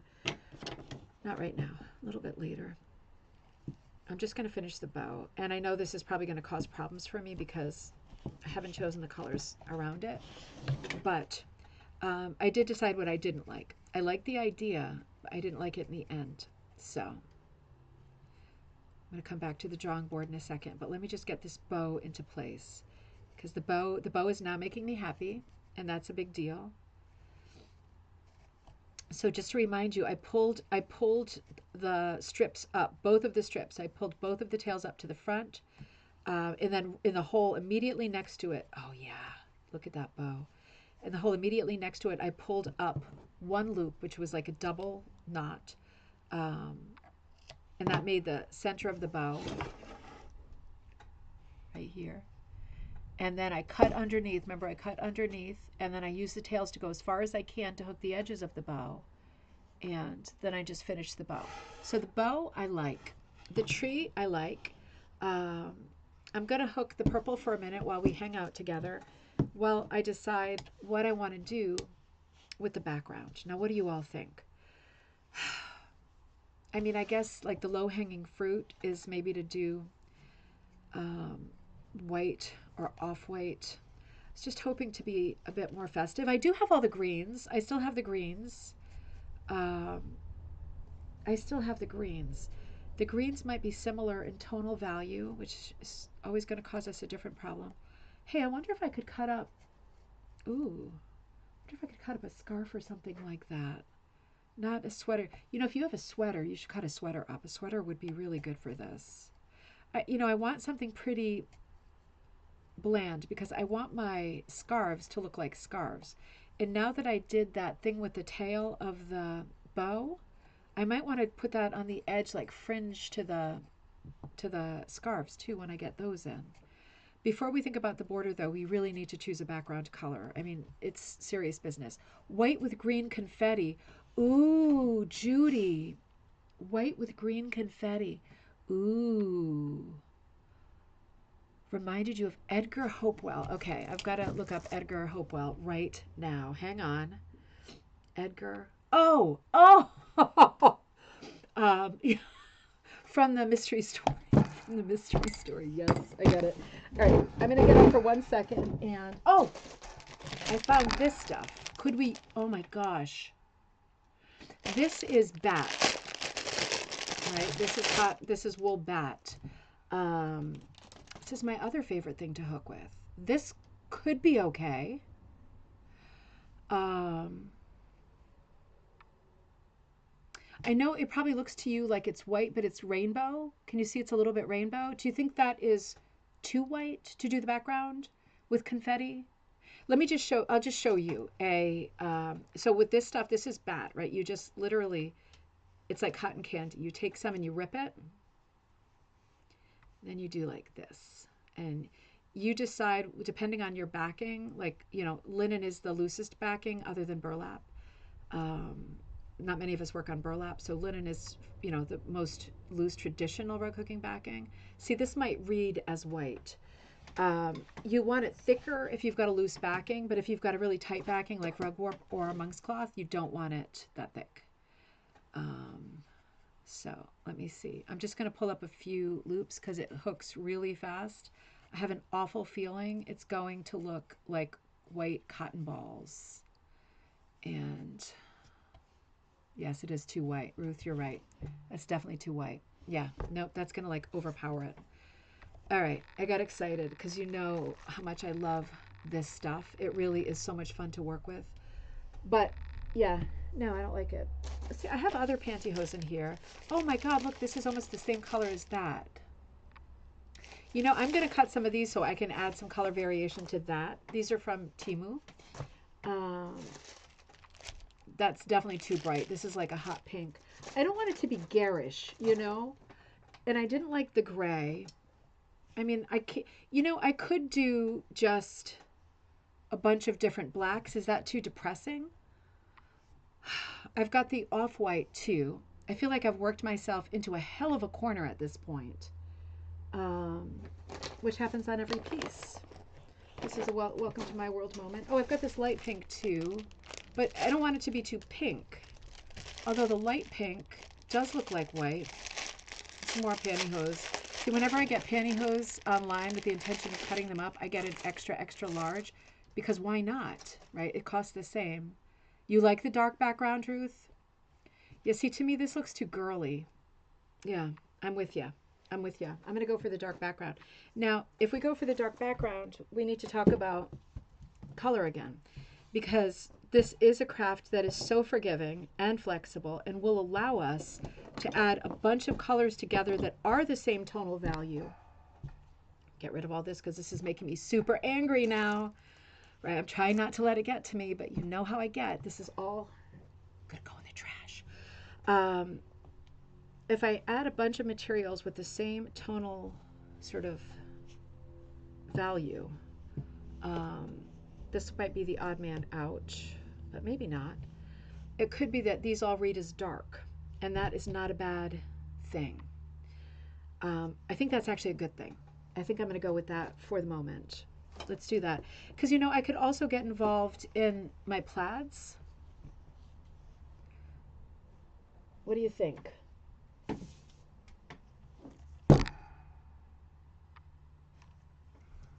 The thing with the plaids that I'm worried about is like if I go for these plaids, right, this like small, medium, large print, I have a lot more plaids. But if I go with these plaids, then how am I going to hook the scarves? You know what I mean? Because I feel like the scarves have to maybe be in the plaids. I think I better go with the dark. Um, oh, you think these would be great? Oh, now I'm confused. Give me a second. I need to think. All right, let's get rid of these orange scissors. Those are definitely not helping. This bow is about to get ripped out too. It's all going to be okay in the end. It always is. Those could be scarves and plaids. All right, so let's try the darks as the background. Let's try, and let's see how we feel. We can rip it out again, right? It's like ripping is great. It's great therapy. I'm gonna do this. Let's cut some of the darks, and let's see if we can get a kind of symphony of stupidity going, and a little bit of each dark is maybe going to make a nice hit or miss background. I think we could use that in our lives, right? A nice hit or miss background. And these are all different darks. Like this is black. This is raven black. This is more of a green black. This is from like some kind of a sample thing I got years ago. This is a very soft black with a hint of green in it. And it's not the same black. It's completely different. Then we've got this inky midnight sort of indigo blue, which I think is so fetching. It's so good. I use this color a lot because it reads as black. It's that dark. But it's not black. It's got a little bit of magic to it. And then we've got, let me do one more of those. That's such a fave. See, I'm almost doing my exercise. All right, do my exercise later. And then we've got this one. This is more of it's like a plum black. So any color can be black, right? Pink can be black. White can be black. Any color taken from the lowest possible tonal value to the most highly saturated tonal value becomes as close, not black, only black is black, right? Only the color black is black. But any other color can become as dark as black, right? These are all, they read as dark. So essentially, I'm hoping, right? I'm hoping that as we hook, it does read as black. And, you know, just as a black background or a dark background in general. So I'm just going to randomly pick them. Normally, I would be, I'm going to read that in 1 second. Normally, I would have them in a little pot next to me, and I would be doing that charming 19th century technique, right? The little woman in the armchair by the fire with a little lit candle, right? Leaning over her hooking work and into her rag bag of all of the rags that she saved, pulling out piece after piece and putting them together in this sort of hit or miss composition, right, to make her rug.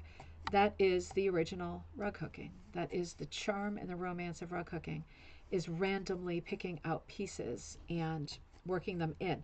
You can only do that technique if you have already separated your colors and you have got a very reliable stash of darks or of lights or of reds or of brights or of whatever you're meaning to do. But this should work. Sandy, I want to catch up with what you're saying too. I feel so impatient to see some success in this piece because the pantyhose made me so angry. I know you all know that feeling. We talk about that feeling a lot. And it's good to have company when I am feeling triggered. All right, let's see. Sandy says, have you ever used, let me come back to you for a minute. I really need a drink of water. Sandy says, have you ever used Caran d'Ache, spelling like likely wrong? Yeah. Is that like the crayons, like the oil? Is that the oil crayons that are called pastel crayons? Is that those? Caran d'Ache, especially spelling like crayon on fabric and dot paint the bat. Oh, I haven't done that yet. No, I know what you mean. May need to use sprinkle water. Could also do the same with a t-shirt. Sandy, is that something you do? Like, do you do that as a technique? Because if you do, it'd be great if you could make a video and we could put it on our Facebook group. I would love to see that. No pressure. That is a technique I definitely want to try. Is caran similar to ink tense? Ink tense, huh? Sandy says not too far off in spelling. Caran fabric paint. Use water or use dry on t-shirt. It may also work with bat and water. Huh. I remember we did a show where, let me hook while I run my mouth. Remember we did a show when we were looking at someone's technique. Oh, it was Lynn Stein. It was Lynn Stein's most recent book. It was something like hook, prod, punch, something. Do you know what I mean? And she had this one technique in the book where she was, what was she using to color on wool? Wasn't a marker? It was a crayon. It was a crayon. It was a crayon. Wait a minute. It wasn't on wool. It was a crayon. And she was ironing it. Remember, she was ironing it to melt it. Do you remember this? This wasn't that long ago. I'm trying to remember. It was tulle. It was ballet tulle, right? Tulle. Remember, she was using a crayon, and she must have used some kind of a press cloth, like a handkerchief, and cloth, and she was ironing all of these crayon shavings onto the tulle, and then she cut it into strips the way that I've been cutting everything today, and then she hooked with it, and the tulle had these little flecks of this kind of plasticky color. It looked a little bit like Bakelite. Do you remember that? Sandy, that's what you're reminding me of. I don't know this technique. It would be cool if you could quick use those on bat to color on demand. That would be really cool. I'm just thinking about, yeah, because first of all, backing up a little, bat dyes great because it's 100% wool. So this is unrefined wool. So for those of you who are beginners, again, because I know most of you know this if you've done this for a while, this is bat. This is unspun. When it goes to the mill, or you've got a drop spindle, or you do your own spinning, right?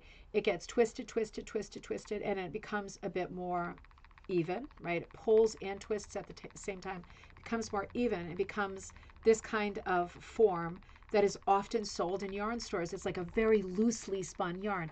You twist it more, and then you pull and twist, and you've actually got yarn. So this material can do magic stuff.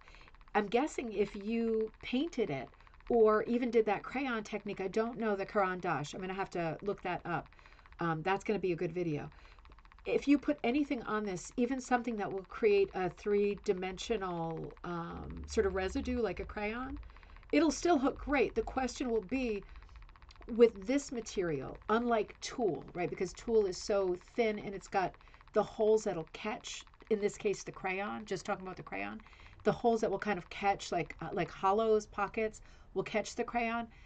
The only thing I'd be afraid of, and it probably would work great, is if you were to do anything, dyeing would work with this, any kind of dyeing or coloring or painting. The crayon thing probably wouldn't work with this because when you pull it through, it would probably crackle off, peel off, like a scab, you know what I mean? But what you're describing is a different technique and a different medium. So that would definitely be worth trying because, you can get that in any color. You can get it dyed, you can get it multi, you can get it with Angelina running through it so it's super sparkly. All of those things are expensive because every time somebody touches your wool and turns it from bat into roving, roving into yarn into fancy yarn, hits the shelf of the knitting store for $38 a skein, $42 a skein. Every time someone touches that wool, it becomes more expensive. So it is cool for us to think of ways that we can use raw materials in this craft that are less expensive because it is an almost prohibitively expensive craft using all wool. It's good for us to talk about and think about ways for us to, do things a little less expensively and ourselves kind of at home, right? Sandy says, I've worked with an artist, Ariane Zurcher. She has videos on how to use it on t-shirt. I just had the thought that you could use, well, I'm going to give it a try. Yes, they're wax crayons for fabric. I'm going to give it a try. It's going to come down to the residue. What kind of residue does it leave? It's going to come down to that. And if it does leave a residue, it doesn't necessarily mean it's out. It just means that, again, we come back to the conversation on backings. The 4 backings that we would use as rug hookers, the primary backings are burlap, which isn't used often in the U.S. It's more popular in the U.K. and Canada because it rots if it's wet at all, right? It will rot sooner rather than later. But when I say sooner, I still mean like 100 years, right? It still has a lot of longevity. Burlap is the loosest. It's also the coarsest. It's very, very stiff. The next loosest is linen, and that's what I'm working on here. And then monk's cloth, which is quite a bit tighter. And then rugwarp, which is very tight indeed, and it's great for punching because of that. So I want to give this a shot, Sandy. It's going to come down to, does it leave a residue? Number 1. Number 2, is the residue likely to flake off because I'm pulling it through a surface that is tight? And would it matter what backing material I'm using? For example, if I paint my bat with Caran d'Ache and then I try to hook with it into my rugwarp, it might kill the effect of the colors because they might flake off. But it might not mean that I cannot use the exact same technique to do, let me bring you back here, the exact same technique on a different backing that is a lot looser, like linen, you know. So I think we've got a lot of questions to ask ourselves about that material. That sounds like a dream. And it sounds like something so fun that we can do that's different for the holiday. There we go. Come on, you stinker. I like doing all kinds of different effects. I'm thinking that that could possibly work really well with yarn too. Now I'm going to do another demonstration in a minute. I just want to catch up with the comments. It's hard to stop. You know it's hard to stop, right? I've got 2 different colors in here so far, and I'm going to do something else in a second. You probably can't tell. Let me put the light on. The light, I feel like I'm getting x-rayed when I put the light on, but let's do it. That's not helping at all, is it? The black is really black, but no, that's not helping at all. Let me shut that back off. This last strand I'm doing is definitely blue, and this one is more mellow, like a pepper color. Let me catch up on the comments first, and then I want to show you a different technique. Come back here with me. It could be cool to use. Yep, and they are wax crayons. Yep. Sandy, I'm gonna take a photograph of her name, Ariane's name, because I would love to see what she does. It sounds like she's onto something amazing, and I want to see it. And Ariane is really cool, not trying to... No, not at all, Sandy. No, it's great for us to know people who do cool stuff that we can incorporate into our work. Totally great. No, don't hold back with great information like that. Don't worry. Great art. She's in New York City. Oh, how interesting, Sandy. That's interesting because maybe she's somebody who wants to teach at Tigger, too. That could be a thought. Lisa says the Derwent ink tense color becomes permanent with water, so you would be able to mix and build color. Building is interesting because mixing is one thing, but building is another, right? Because if it has any kind of transparency and you're layering it on top of each other, you could get some very cool painted effects that we haven't seen yet in rug hooking. No residue with ink tints. Interesting. I want to try both of these. Judy says I'm gonna look up the Ariane videos though to see what effect she gets. It's interesting, isn't it? I'm thinking of everything we could use it on. I mean, she's using it on t-shirt material. We can also hook with t-shirt material. That's like easy peasies, right? Let's come down to the tree. And I want to go through my thought process while we're working on it. I've got more than one color going here.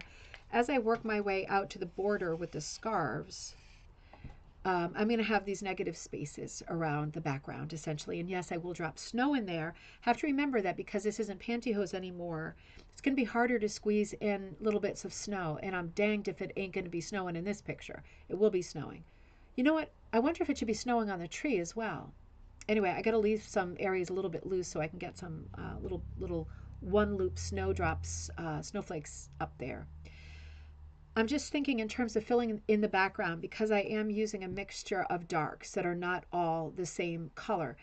The best way to kind of emphasize that is to show is to lean into the idea that they are different darks, right? Instead of going like, oh, I kind of ran out of one color, and you want to highlight, showcase the idea that these are all dark value, but they are not all black. So you can be doing that. Let's come over here to this side of the canvas, this corner. Like you can do that Magdalena Bryan or EB style and just do like patch away however much you can get. You just lay kind of a brickwork. You go as far as you can with one strand and then stop. Or you could do, let's come over to this corner. You could do something very methodical, like hit or miss stripes all in one direction, lots of directional hooking, right? You could do that. You could also do kind of an echo fill that I talk about a lot, where you create a shape like this, and then you echo it until that piece is done, and then you take the corresponding available space and you echo that too. All of this, the background will read as black because I'm going to use these materials. So it will have an added sort of layer of interest because whatever technique I do for the background, even just the directional hooking, it is going to be interesting. It is going to add interest. So whatever you choose, it will add interest. I'm leaning toward this one, the kind of blocky one, because I never do that. And I think I'll do that now. I always do sort of echoey stuff. I think I'm going to switch things up, and I think I'm just going to block it out a little bit. So, and you know, you got to do whatever you like the most. The whole point of me being here and doing a project like this together, whenever we sit down and do crazy daisy times and do a project together, my whole object is to show you lots of ideas, because it's not that you don't know these ideas already or that you haven't thought of the ideas, just maybe you haven't thought of them lately, and maybe you haven't thought of them in relation to this project. And I just want to do like a square shape here. It's struggling. And if that's the case, it's good to have somebody say to you, wait a minute, you could also do this. And then you think, oh, I should have had a V8. I could do that, right? I forgot about that. We can't keep every technique, every idea, every trick, every trope, every device in our back pocket, right? So it's good to be reminded that there's lots of different things you can do. Every time you sit down to your project, a background space, even though it's made up of a lot of different colors that will all hopefully read as black, even though that is the case, there's still a lot of room for play. It's not a done deal just because I made the decision about which fill to use or what color to use. It's not a done deal until it's done. So something to think about. Question yourself at every part of your piece, right? While you're doing your tree or whatever shape you're doing, if you're doing your whatever cookie cutter you got going, whatever background you've got going, challenge yourself and think, is this what I mean to do? And what else is there out there for me, just in case? Because it's not so much, and this is like my go-to teaching thing, it's not so much what you choose, it's that you chose, right? That's the thing. Make a deliberate decision, and it will be a good decision. Sorry, I'm struggling a little bit. I'm just filling in one little block here. I'll show you again in a second. And then I'm going to go around and do other blocks in slightly different blacks. But I am looking for something that is a bit of like, has a bit of a jigsaw fill, as opposed to doing my echo fill, which is more of like my go-to.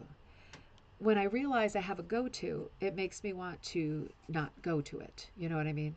It's like when my sister says, "Oh, your hair, you've had the same hairstyle for like 10 years," and I go, "Oh, let's change it." You want to try new things when you can, because that's how you grow. It's not about becoming technically better necessarily. It's not about being better. It's just about experimenting and reminding yourself about all of the techniques that are available in this craft. This is an endless technique craft, right? As we're saying here, as Sandy brought up, talking about different materials, talking about how to apply color to different materials, it's endless with us. And yeah, we should be talking about all of the things that we might do. We should be talking about other artists and other mediums who do different things, because we want to be thinking about how we can apply those ideas that someone else has already figured out to fiber arts, and specifically to rug hooking. Judy says, sweet, lots of winter creativity ahead. Oh my gosh, I'm getting so excited to work on some more projects. And some of the projects are secrets. I'm just going to make sure I'm careful here with this, the line for the scarf, because I want to leave plenty of room. I'm working on some secret stuff coming up in January. I'll announce before January. Can't tell you how relieved I am that Magpie is out. It drives me crazy when I'm waiting for proofs to come back, and move him over here, and worrying about that, you know.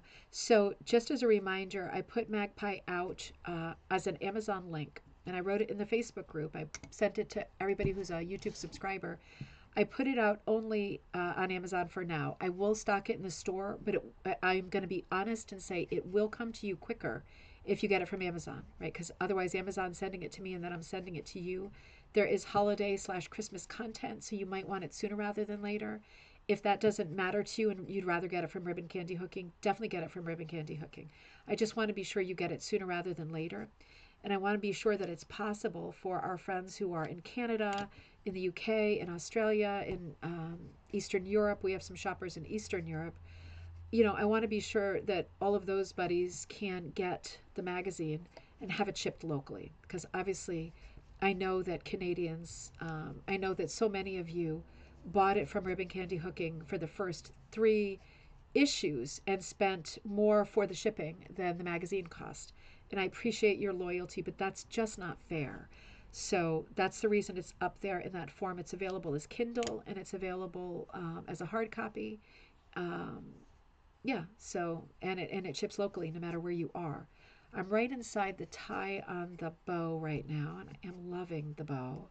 It is a beautiful, luscious red, like a cranberry plaid, with some hints of like a chocolate brown in there. Maybe I'm hungry right now.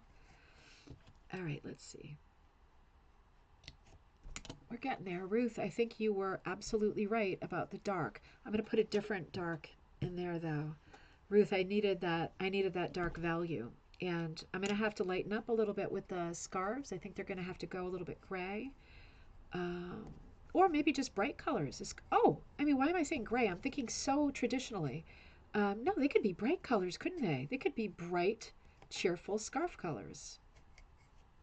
I don't think I've ever owned a gray scarf. Why would I say gray?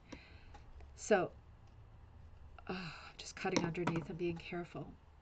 You know, one of the things about this border, the way that I've drawn it, the scarves make it not a straight border, right? They're kind of wiggling like ribbons around the edge. Normally, when I do a border, it's a pretty straight border, and I just worry about shooting that straight line across. But in this case, it's wiggly, and it's a little bit more challenging because it has a wiggle to it, all 4 sides. But it also means that I can kind of lighten up on myself and not overthink or over worry how straight my lines are in there. I want to be careful with this fill not to make it look like bricks. I mean, nothing wrong with that, but I don't particularly want that. I want kind of abstract shapes, and I might want some larger spaces. And I am being also thoughtful about leaving room for snowflakes. I'm going to work this area a little bit more. Come back in at it this way. Have to keep moving my lady because that scissor is sharp. So, thinking forward to the weekend, I will be in Delaware and Maryland this weekend, and I will be attending the Wilmingtons hook-in and Christmas party. Oh, that reminds me, I ordered a t-shirt dress, like a sweatshirt, not a t-shirt dress, a sweatshirt dress with long sleeves that I'm going to decorate to make my own ugly sweater outfit. None of the ugly sweaters that I found in the store or online were ugly enough. So I'm going to make my own. It's like, yeah, I have tons of time for that, but I want to because then I can wear it to other Christmas stuff that I've got going on. I booked a high tea with my mom and my sister at the Florence Griswold house later in the month. That's one of our traditions that we like to do. and my sister and I are going to the Goodspeed Opera House in Old East Haddam, Connecticut, for the musical version of A Christmas Story, like the leg lamp. My immediate reaction to that was, oh no. My immediate reaction was, oh, A Christmas Story. It's coming to the stage. Let's go. I can't wait. And then when she told me it was a musical, and you know that there can't be another person in the world who loves musical theater as much as I do, but my feeling about musical theater is not everything has to be a musical. And this is already such a good screenplay. Why would you mess with it? That was my immediate. But I do know a couple of people who have gone and said it is fantastic. I just have to brace myself because I know that there's going to be a song about Oh Fudge, and I know there's going to be a song about the leg lamp and the bunny costume, and yeah.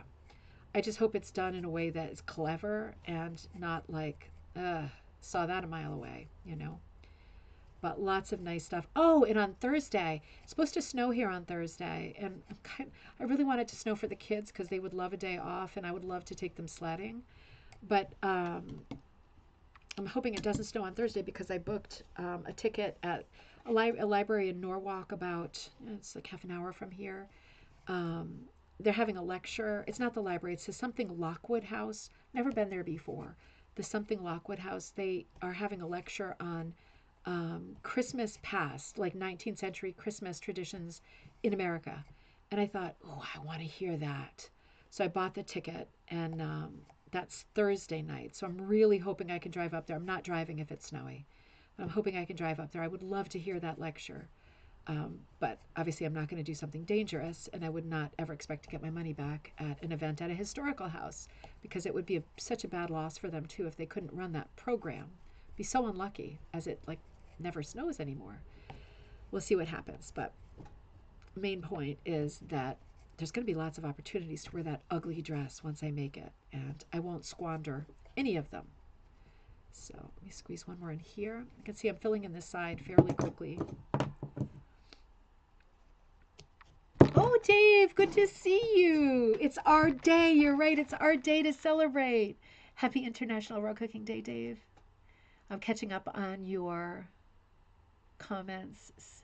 Cindy says it may be too labor intensive. I don't know, Sandy. I don't know. I mean, it might be labor intensive, but I don't know that it's too labor intensive. You know what I mean?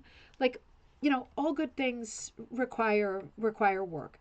If it's a technique that is fairly visible, that like you can see it, it's not like, oh, do you see right there where I used the, what was it called? Crayon dash or something like that. If it's like you do it and then you can't even tell that you did it, then that's like not worth the time. But if you do it like the silk, like dyeing with silk ties, right? And it's like super labor intensive, but you come out with something that looks really cool and different, that's awesome. And it's worth it, All of our pieces have expense built into them, whether it's our time, our money, or both. And because there's expense built into them, you might as well work on stuff that gives you a lot of room for play. And you might as well work on a lot of different techniques because it's not a race to the finish. It's all good. Spending time doing stuff we love and learning new techniques is an amazing use of time, even if it is labor intensive. Andrea, great to see you. Well, Andrea, I just popped on because today is International Raw Cooking Day. So for you in the UK, it also is International Raw Cooking Day. Happy International Raw Cooking Day. It's great to see you. I got your message and I'm thinking of you. Very happy to see you. Very happy to see everybody. Ruth says it might be cool to make some of the little fringes for the scarves. That would be awesome, Ruth. That would be awesome. Let's do that next. I'm going to wiggle around this scarf. I'm just going to fill in this area here. Then I'm going to snowflake it up. And then I want to work on one of my scarves. Now remember, if you are doing this exact composition, and if you are, I'm so excited that you like it that much. If you like any of the ideas I put forward at the beginning, do it. Whatever you think is great, do it.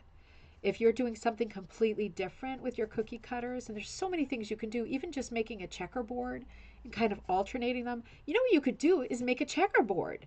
Like you could take your cookie cutters, find two that are a similar size, and make a checkerboard that's big enough to accommodate them, even if they're maybe cropped a little bit. Make every other one, hook it into a checkerboard, and give it to somebody for Christmas who likes to play chessers. For someone who likes to play chessers, wouldn't that be good? That'd be a great project. That'd be a nice simple project too, and then you could use more than one um, of your cookie cutters. I'm just using, for me, I'm just using the one. I'm just using, and I didn't even really use it. I just used the idea of it, the Christmas tree.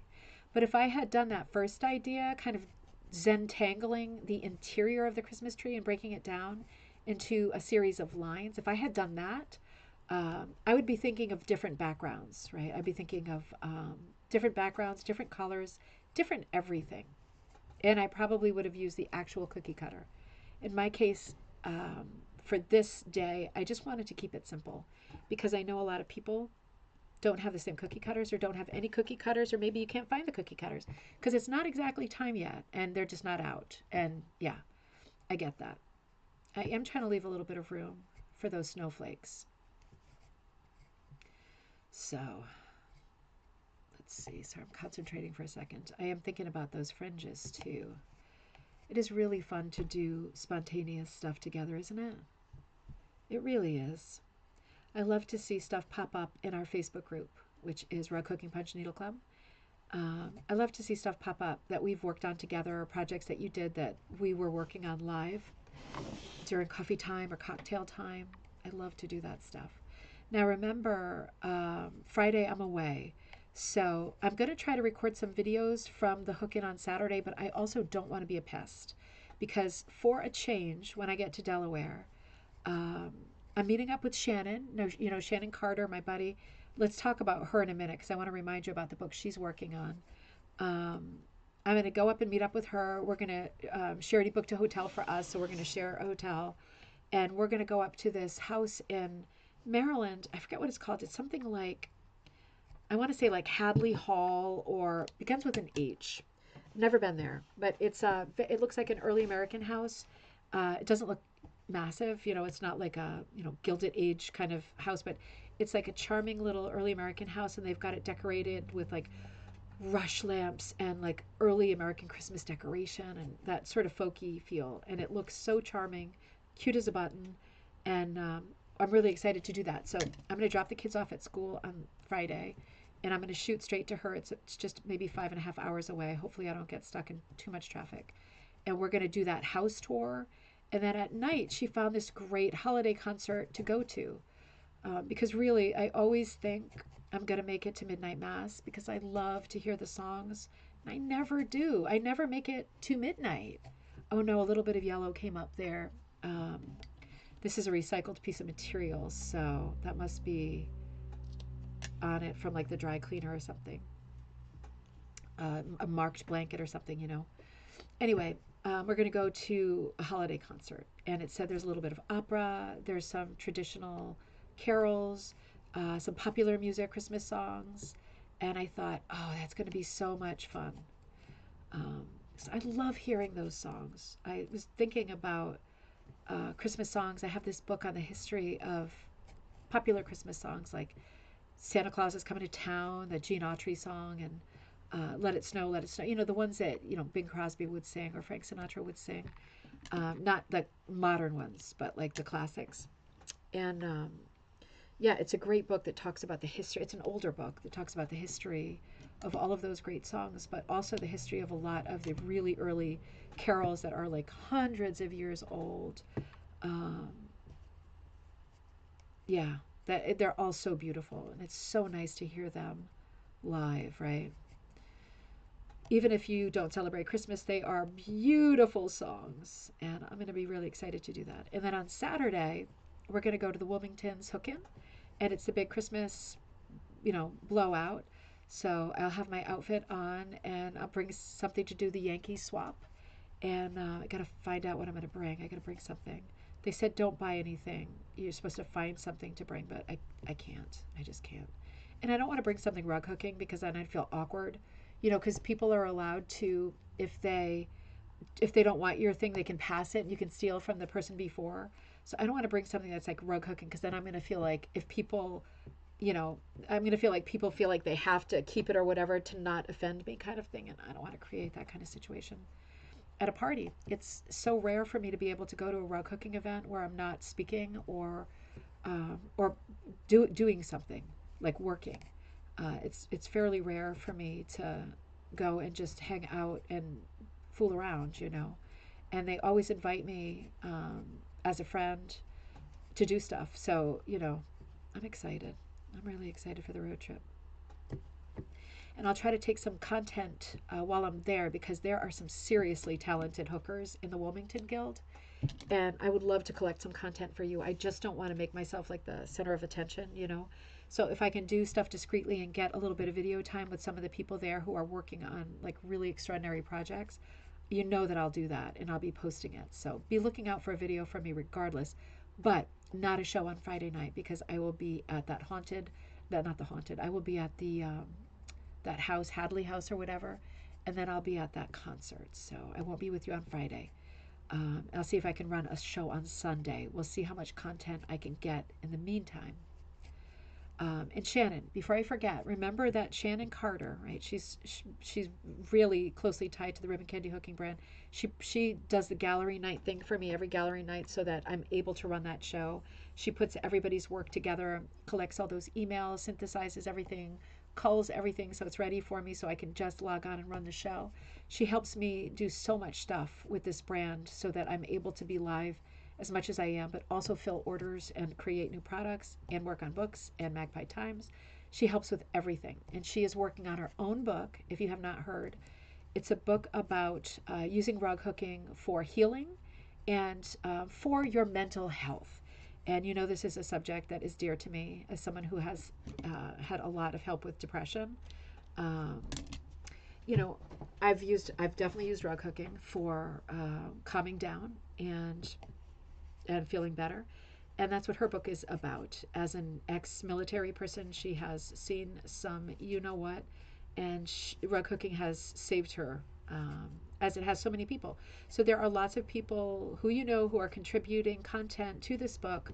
Whatever it is, if you feel like you have struggled with something, whether it's grief or loss or depression or some kind of a health problem, anything, and that rug hooking has helped you, people who want to contribute to the book are putting in pieces that they have made and hooked. These are not patterns that are sold or given as part of the book project. It's just to remind other people that they are not alone, and to normalize a lot of behaviors and conditions that people have that they struggle with and that they try to contain.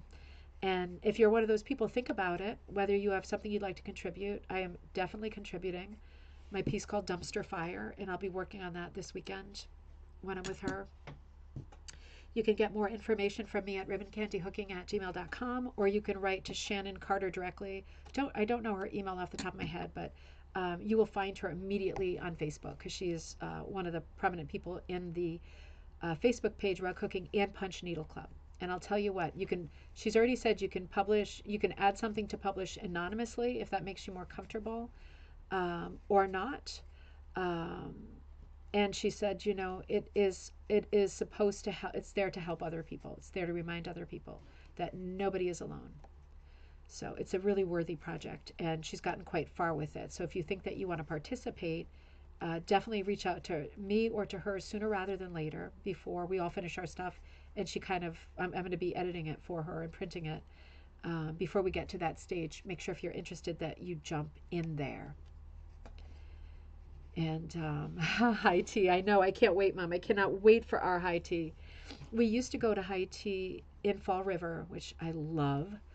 Lizzie Bordentown at the Historical Society there, and they always did a display of trees in different rooms of this beautiful, like 1890s home, a then mansion, and each tree would be decorated differently, and there would be text up. Like one tree would have just the what's that thing called? That red character from Germany.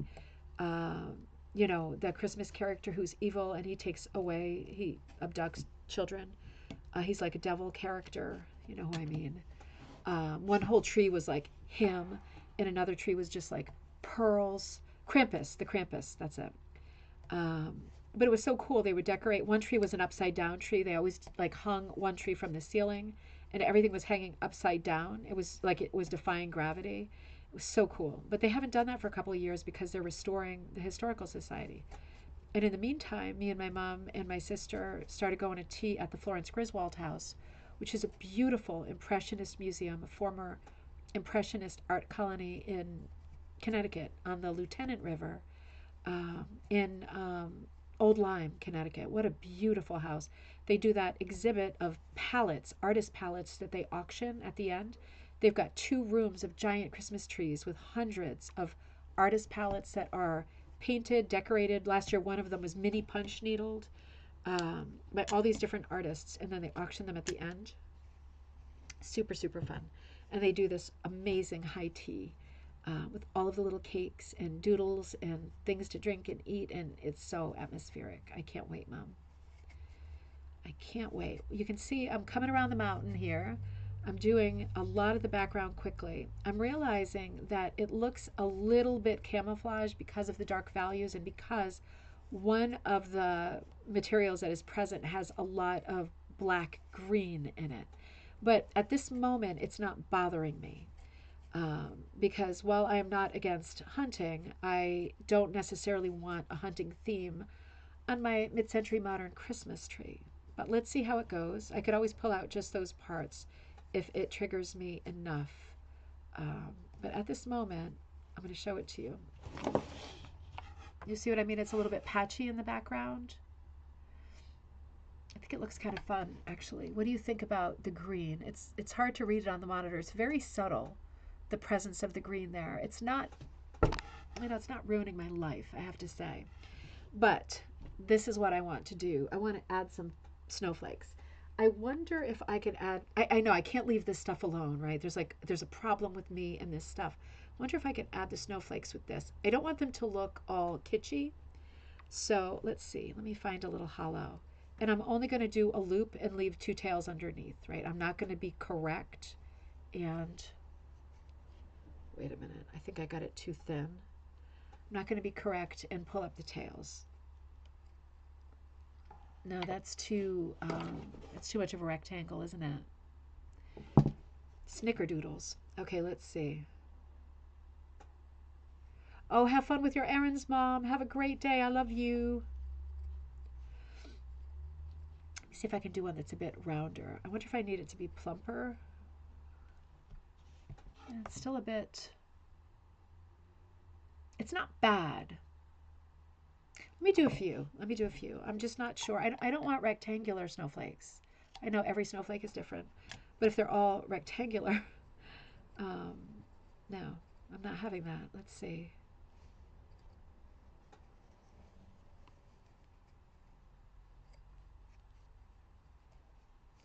It's funny how fiddly, we're talking about adding snowflakes to an area that is essentially black. And there's going to be very high contrast. So these snowflakes got to look pretty good. You know what I mean? They're really going to show. I could always use yarn. Maybe.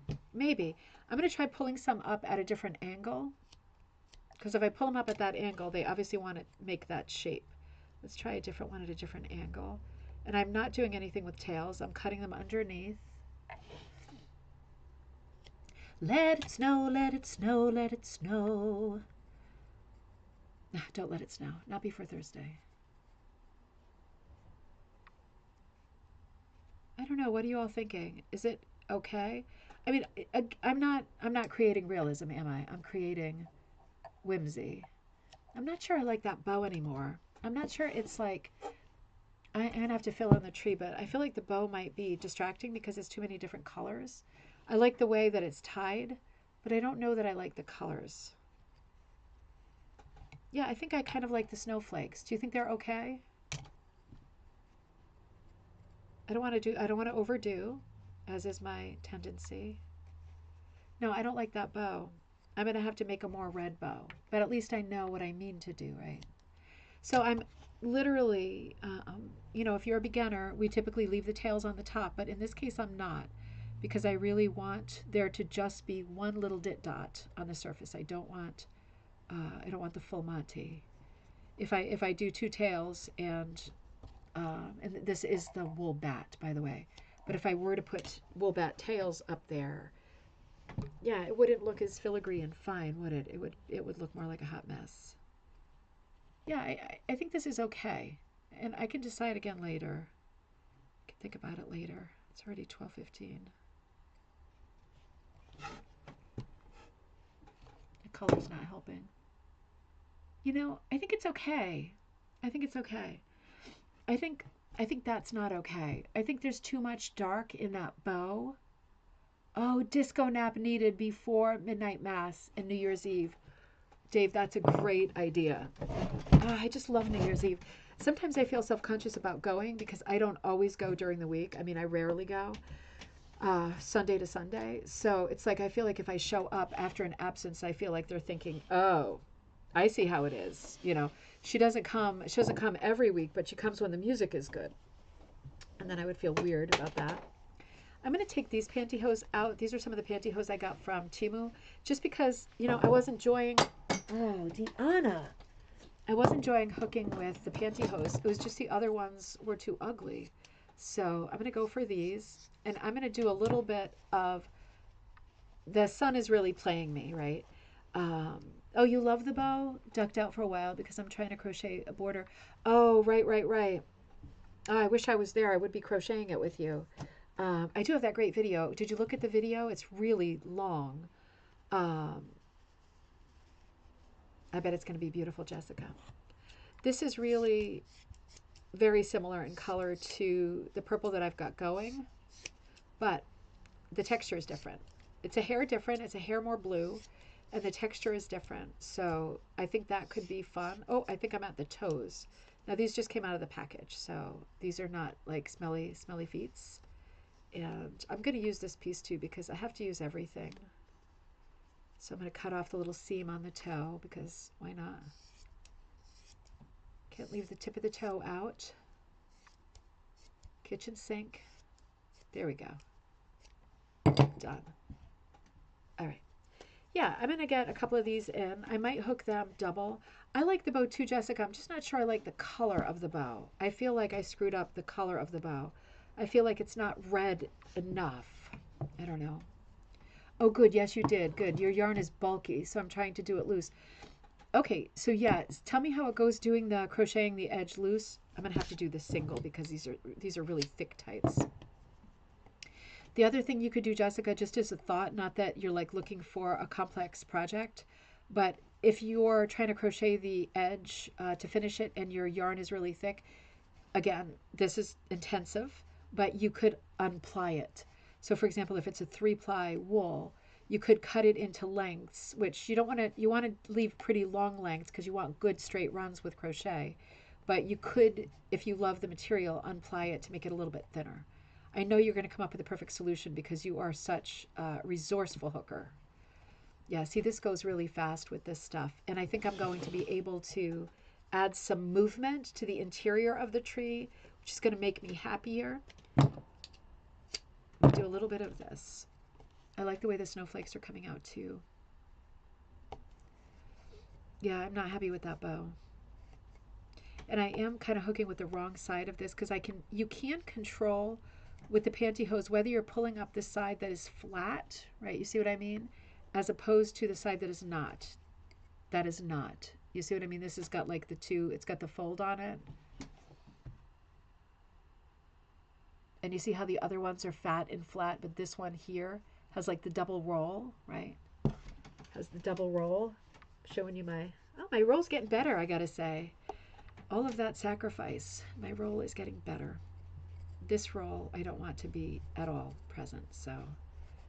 But yeah, let me just move this and I can get some speed. It's amazing how fast and how much ground you can cover with pantyhose. Because it's so stretchy, you just want to make sure you pull it up quite high because it's so stretchy. There's always more than you think. So you don't want to waste any, right? Even though it goes, you get a bang for your buck, right? It goes far, but you still don't want, why waste? So you pull it up as far as you can to make sure there isn't just another millimeter of space that could come to the surface when you're hooking with pantyhose. Yeah, I definitely like this. I'm very happy that I saw this in the bottom of my pile over there. You know, if you're a beginner and you're hooking with pantyhose, just remember, if you don't want the rolls showing, if you don't care, then you don't care. Nobody's going to look at your piece and go, "Oh, I like it where you hooked with the pantyhose, but I can see the rolls." Nobody's ever going to say that in a million years. Most people do not hook with pantyhose. People do not know, and everyone works different and feels differently. So that's not a thing, right? Just don't think about that being a thing. It's not a thing. But what was I going to say? Sorry, I was just remembering I have to pick up the kids eventually, but not yet. It's up to you whether or not you care that your piece is rolling as you hook. It's not a flaw. It's just not what I want at this moment. Sometimes I don't care, and I just hook for speed, and I'm not careful.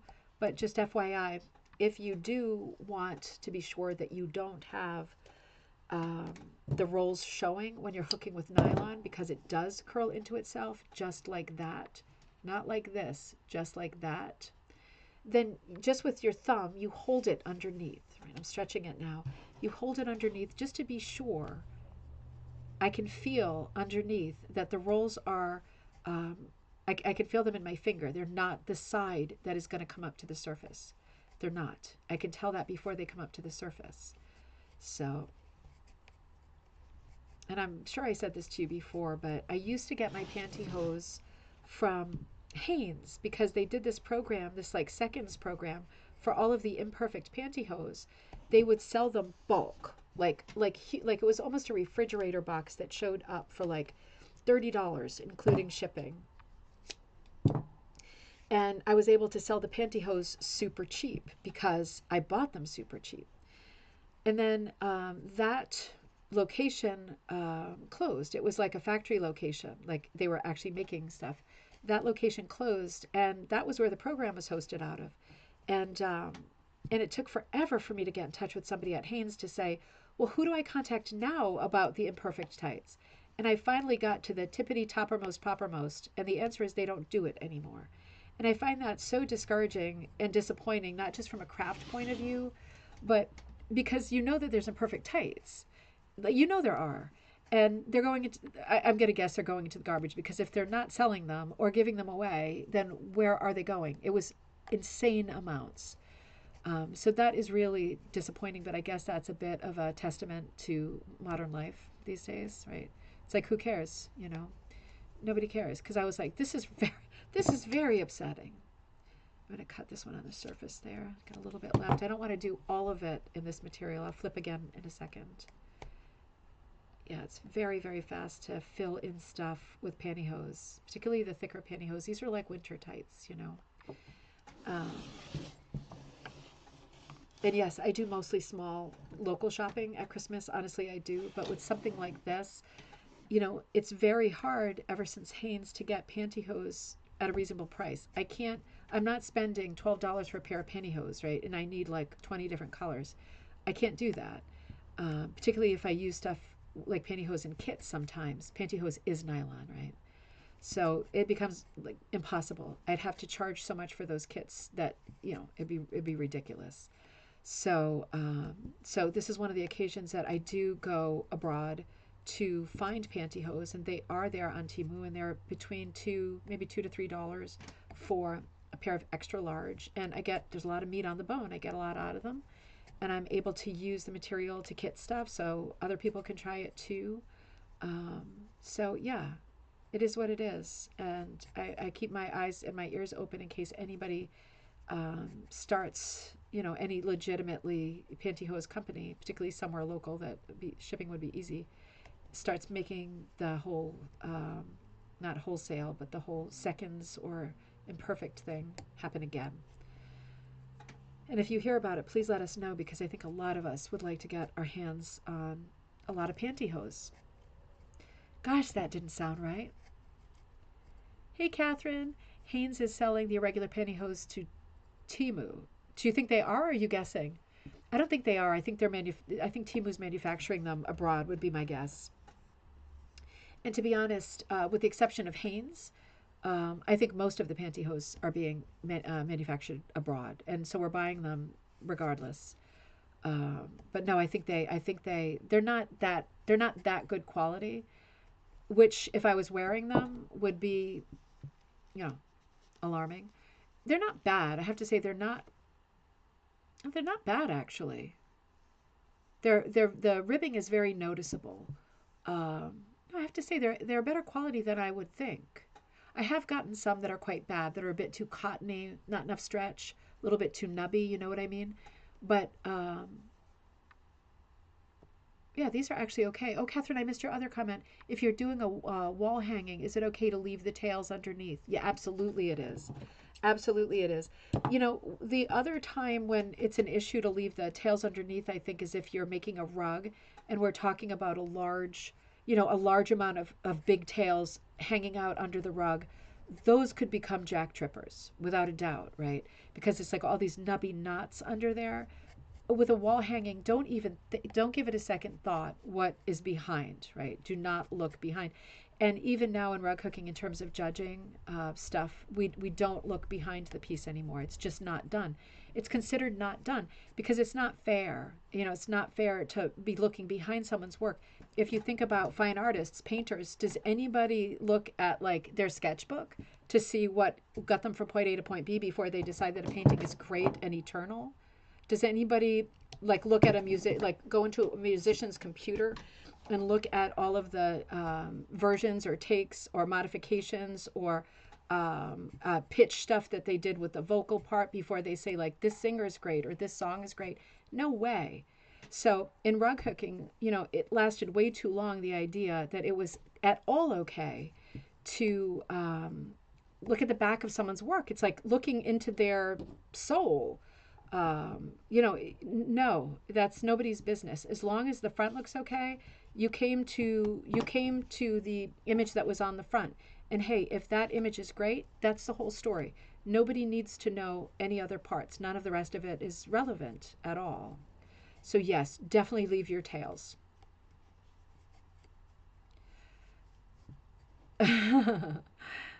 Oh, you were joking, Catherine. Yeah, I'm so disappointed about the whole Hanes situation. I really am. I really am. I wish I would have known that that was all going down because I would have bought, I don't know where I would have stored them, but I would have bought 100 more boxes. Seriously, I would have bought 100 more boxes. Oh, I felt like the tights were ripping. Yeah, you can't rip these tights. These are not bad. Quality wise, these are not bad. And you see how quickly I'm able to fill in the tree because the tights are just so easy to work with. They're fast and they're easy to work with. I'm still using my Miller hook, which is not the easiest, but it's still very, very easy to hook pantyhose. And of course, pantyhose take the dye so well. Same as all of the other dyes that we use. Really, really good. Really fast. I'm kind of happy that I found this other color because I do have the idea of putting a few pins on my tree, and I've definitely got to change the bow, which will be a good, it's a good opportunity for me to do it again. If you log down a little later, I don't think I'm particularly clever, but I did the bow in a slightly clever way, I think, that is useful for us in this one instance. It's only going to be on for a couple hours, but now I find it impossible to stop. I'll do a little bit more of the tree. I'll just do this area here. I'll fix the bow, and then I'm going to do one of the scarves. That's what I'll do.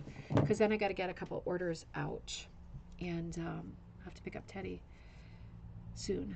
Oh, Lizzie, good to see you. Now I know the back doesn't have to look as perfect. No way. No, does not have to look perfect at all. It can be a full-blown hot mess, Lizzie. Seriously, a full-blown hot mess. I really love seeing the way, maybe sorry ribbon. Diane, that's not a bad idea. I feel like it might be a little bit limp. I like the wool because it's like so hardy, but I get where you're going with that. I also don't know if I have any immediately here. I like where you're going with that. You could definitely, you know, sari ribbon would be great if you're doing garlands on this piece because they're nice and light. Cut my tail underneath here.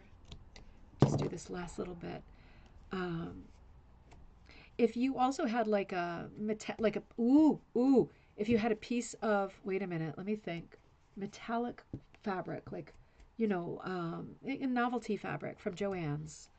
I know I have it. I'm trying to think, where is it? I have my bent scissors for later, forgetting that ends in better. Let me just do a little bit more. I'm looking around now and thinking about what do I have for a bow that could be fantabulous. I want it to be, you know what? I want it to be bright red. That's the problem. Here, let me do one more here. I'm just do that little bit. Then I'm going to rework the bow. So you have another chance to work the bow with me.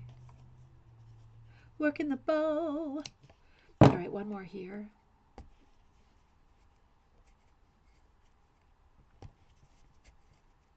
I kind of do, I mean, I'm sure you can see a little bit of change to the color in the background. It is fun. I like that patchiness. I hardly ever do that specific hit or miss background fill. Hardly ever. And I did it today. I like it. It's something different. Come over here. Clip. Okay, let's come back to this dang bow. Ready? Let me get this off because as much as I love the Haunted Rug magnet, the orange is throwing me. All right, so let's come back over here. And that means I have to take out the bow part of the bow. And God, I need a glass of water. And I'm just pulling it from underneath. And we know how, and the pieces are totally fine for next time because I do love these pieces. They're just not punchy enough. There's not enough poison. I really want it to stand out a lot. And I like my purple tree so far.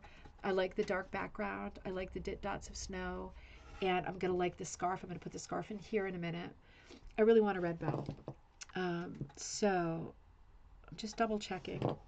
I'm going to go for, oh God, my neck hurts. I'm going to go for, no, that's too orange. That's the one that's too orange. Just looking for a different red. Hey, can you get me some water? I'm dying in here. Yeah, I do. Yeah, I do. No, I can't find the red I want.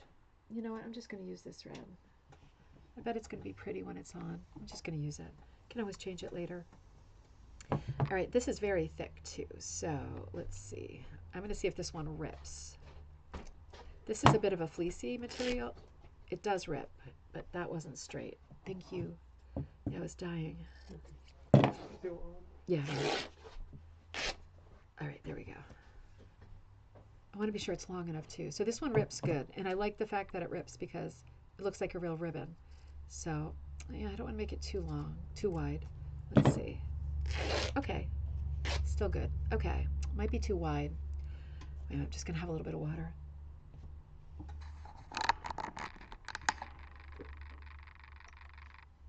Oh, I was dying. Oh, I was dying.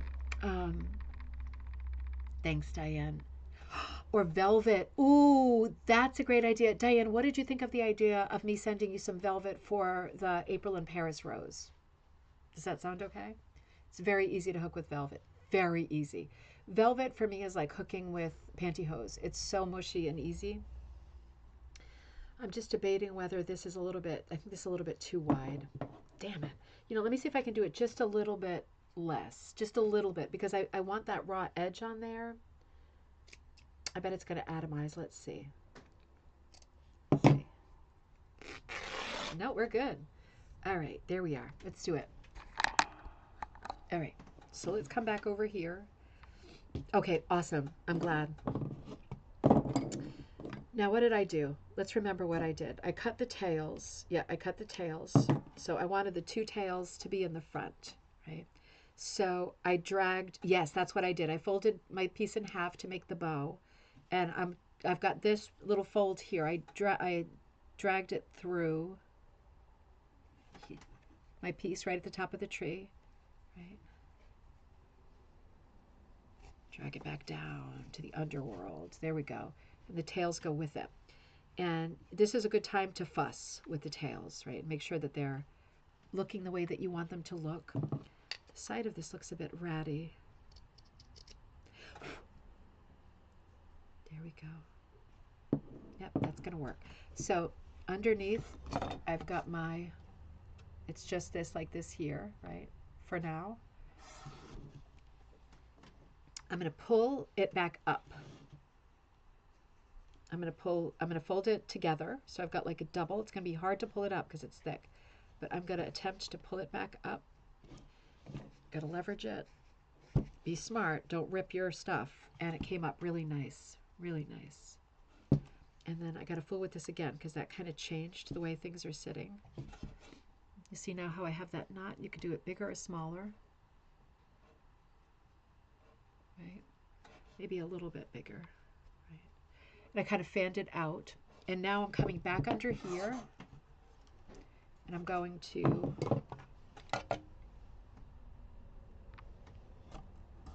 cut that in half.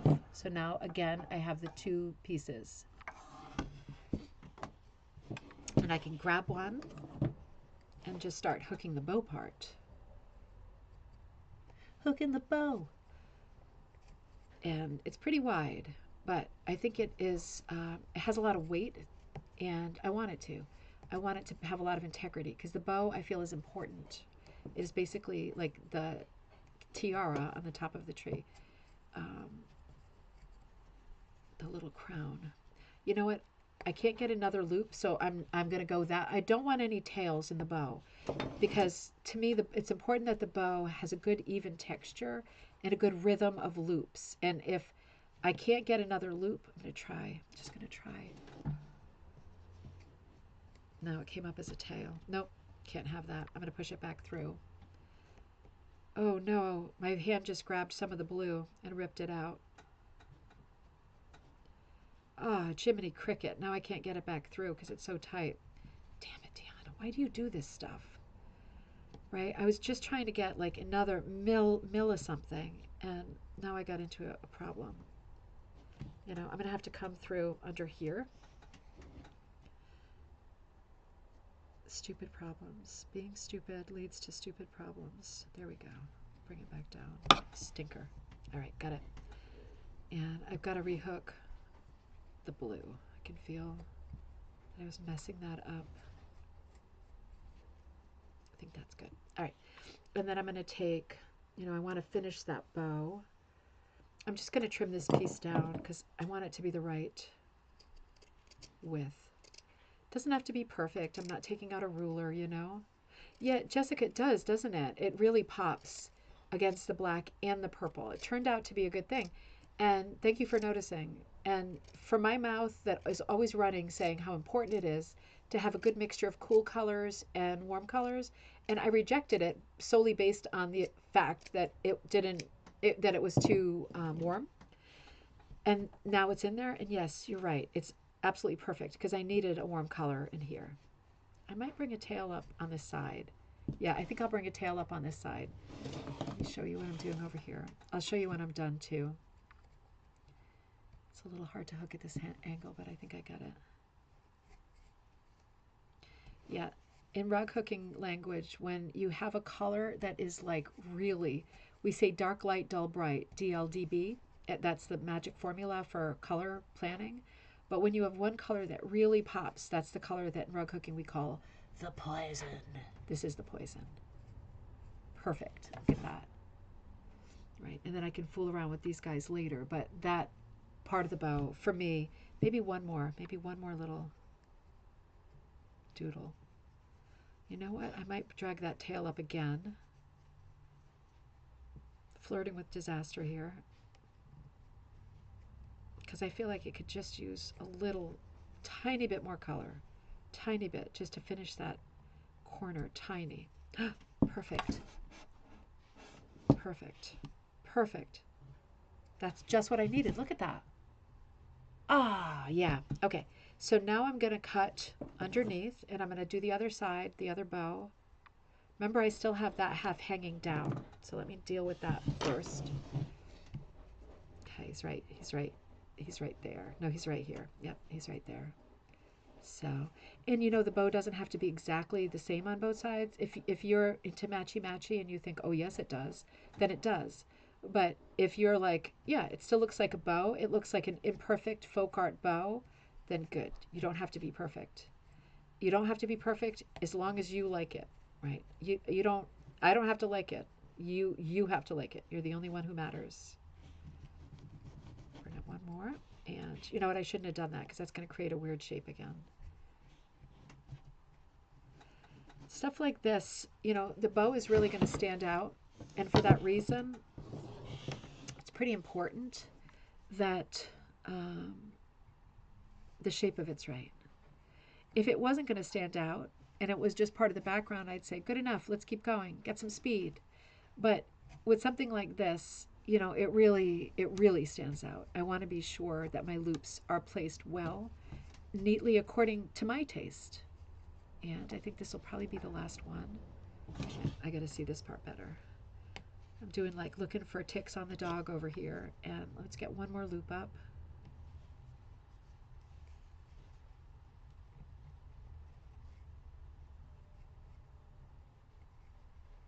Yeah, I think that's it. And I'm going to trim underneath. Yeah. You know, it's not a perfectly symmetrical bow. It's not at all a symmetrical bow. In fact, there's something weird going on here. You know, it might be that I think I need a little bit more of the dark in there.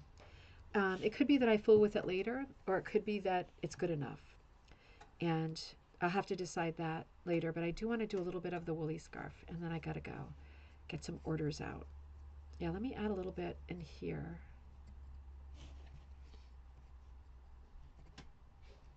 It's like, you know, this is the fiddly part of rug hooking, but it's also really fun to solve little problems like this. You know, I can feel little holidays, because the gaps are called holidays in rug hooking. I can feel little holidays under there, and makes me want to get in there and make it perfect. I can see that one of the openings of the bow is bigger than the other. So I'll decide later if that drives me crazy. Honestly, it probably won't, because that's not the kind of thing that drives me crazy. There's plenty of stuff, believe me. It does matter to me that the ends of the ribbon are curved like a real wreath. That does matter to me, like that, you know what I mean? So I'm going to leave this for now. I'm going to leave this for now, and I like the color plan. It's really pretty. It's going to be really festive.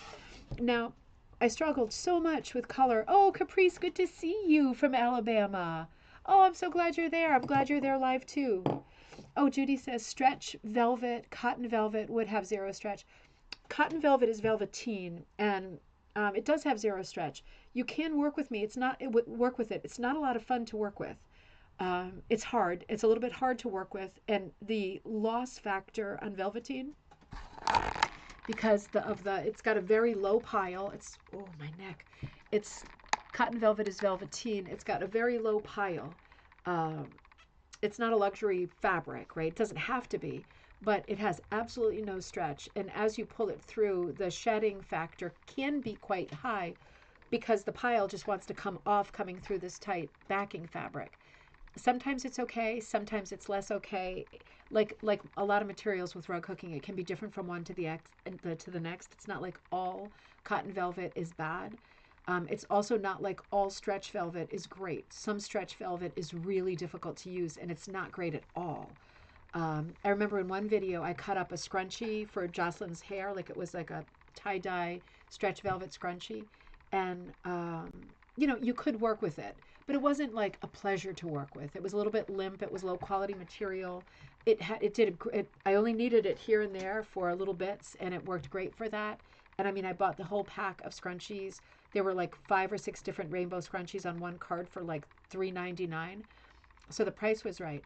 But I also use Diane Collins Tobias's velvet from the Velvet Hook, and hers is a synthetic. That is a stretch velvet, and I know she hates it when I say it, but it does shed like crazy.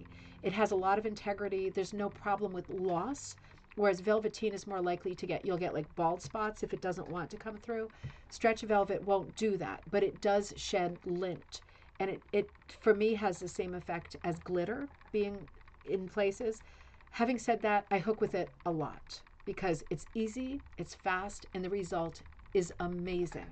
But what I do in that case is when I cut it, I put pile to pile, so the height to height, and then I cut it with the scissors, and then I shake it out over the trash, or I sometimes sit there with a vacuum cleaner and just on, like the tube, and just dangle the edges in, and it sucks all the lint off so that there's no lint in the air. That's one of my crazy things, but it doesn't bother her at all, the lint. She's like, just shake it a few times, it's all good. Yeah, and it usually is. So now the question is going to be, where am I going? Where do I go from here? Tell me, where do I go from here? Barry Manilow. Do I want to go to those plaids? And will they be bright enough? Let us see. Put my water over here because you know what's happening next. Oh, there's that red I was looking for. Now, if I were to put this in here, the plaid, because I want to do stripies with some fringe, I think that's a great idea. You know, I might just do stripies. I just might do stripies all over so that I can leave fringe on both sides of all 4 scarves.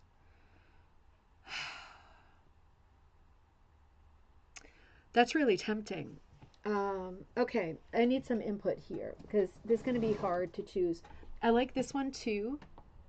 I don't want it to be boring, but I would like to have 4 different, I could easily have 4 different prints around the 4 edges for the scarves, but do you think this is going to be boring? Is it too, maybe I've got too much brown going? Let me see. Let me see what other plaids I've got. Oh, I've got this one. That one's got yellow in it though. It's not bad. I'm just afraid. I like the plaids because they make literal sense to me, and the tree is a bit wacky being purple. And I do plan to like put my broken and leftover earrings on it, so I do plan for it to sparkle in the middle. I'm not finished with the background. I'm not finished with the snow. I hate the color yellow, so I have to take that one away. I'm just worried that if I do really bright colors in the border, it's going to take away from the tree with the bling and the little bow. You know what I mean? I almost feel like if I do the border a little bit innocuously with these typical scarf materials, that it will look a little less blingy, but it'll keep the attention focused on the center. What do you think? I'm gonna try. Let me try that to start. Let me try that. You know, I could have used this stuff for the border, but now I feel like the one I pulled out of the bow, and I might yet use that for the border. I want to just consider for the moment plaids. Oh, here's another one. Oh, this one's pretty too. Oh, that one's pretty. All right. Let me start with this one. Let's see how it goes. If it's too blah, we can backpedal. And if this were a larger piece, like a much larger piece, looking for my cutter, then I would, oh, here's another one. That one's really pretty too. That one's really colorful, isn't it? If this were a larger piece, I would really be thinking about doing designs on every scarf. But because it's a smaller piece and I am pretty committed to doing the fringe, I don't know that I want to make the scarves really loud. Of course, they could be white too. They could definitely be white, or they can be white and plaid striped. Let's see what it looks like if it's all plaid. Let's test it out. With this plaid, I got this from my buddy Pat at the White Cat in Katuit on Cape Cod. With this plaid, I have 2 choices, ways I want to cut it. I'm not going to cut it in this direction because it's just going to be blue, right? That's not very exciting. I'm going to cut it in this direction so I get all of the color chains. You see what I mean? Now, this is a very loosely woven wool. What can I deduce from the fact that this is a loosely woven wool? It's going to be a nightmare to hook. So that's the bad news. The good news is it's a really small part of the scarf. Like the scarf is small. So I don't need, I don't want to overthink it, over worry it, or let myself get discouraged because it has potential to be really difficult to hook. I know what I'm signed up for, right? And it's even difficult to cut. Let me just do one and see if we can make it work. And again, if you're doing the exact same design or you're doing a scarf border on your holiday piece, and happy International Rug Cooking Day if you're joining us late. It's good to see you. If you're doing a larger piece, you could do a lot more fooling around in the scarf, right? I've got a quite small piece here. I don't know. It's so close in color.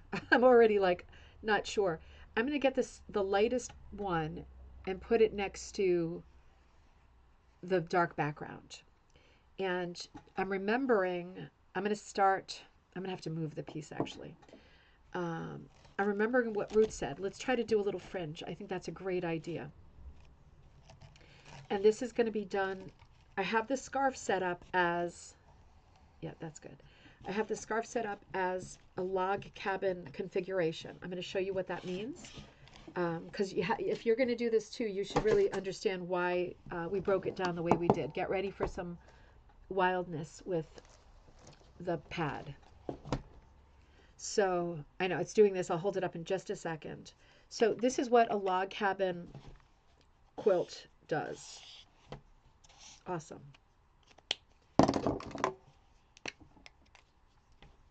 A log cabin is very specific. It's a square. It's a traditional quilting square.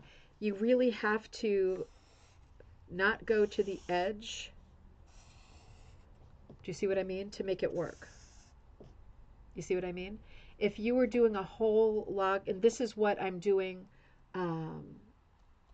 with the scarves, right? Like one scarf is here, one scarf is here, one scarf is here, one scarf is here. So they can be equally long, but they're alternately touching the border. This is the only way with this border they can be equally long, because if I were doing it the other way and I had them like this, one scarf here, one scarf here, then I've got two long edges and two short edges.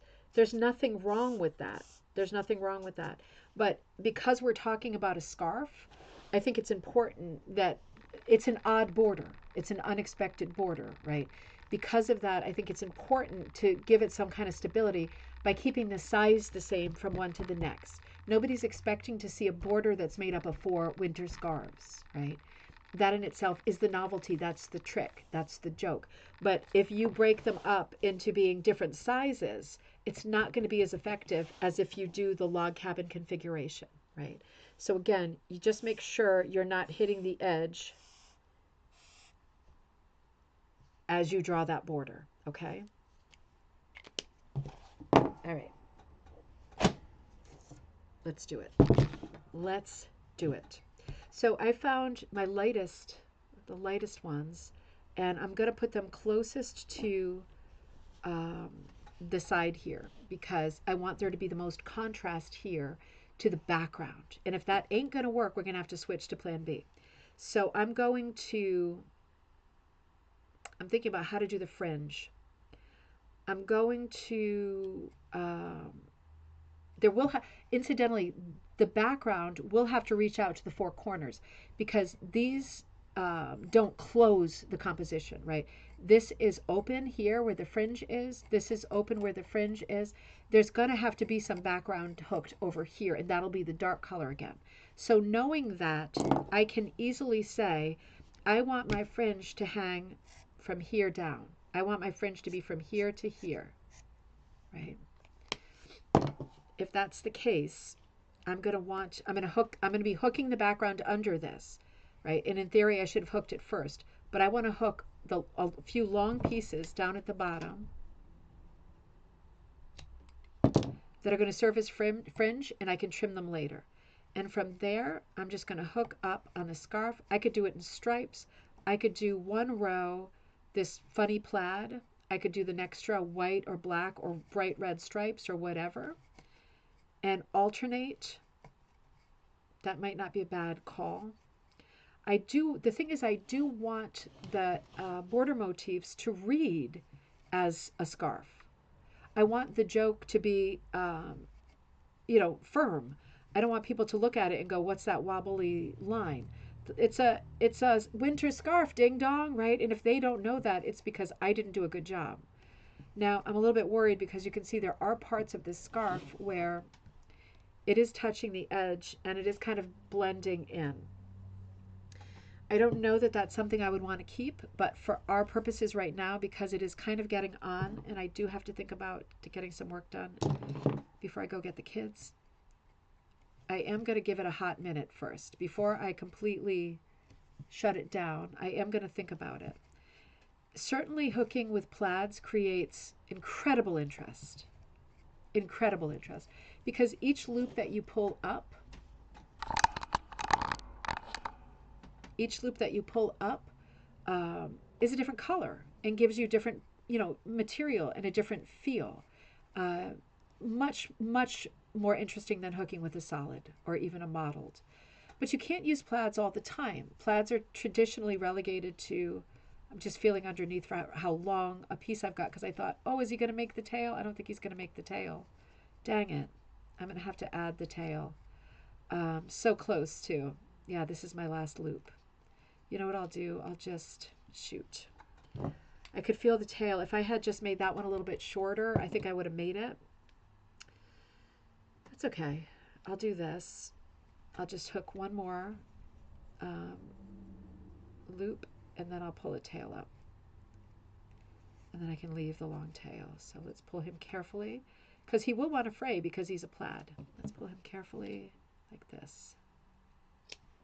Right.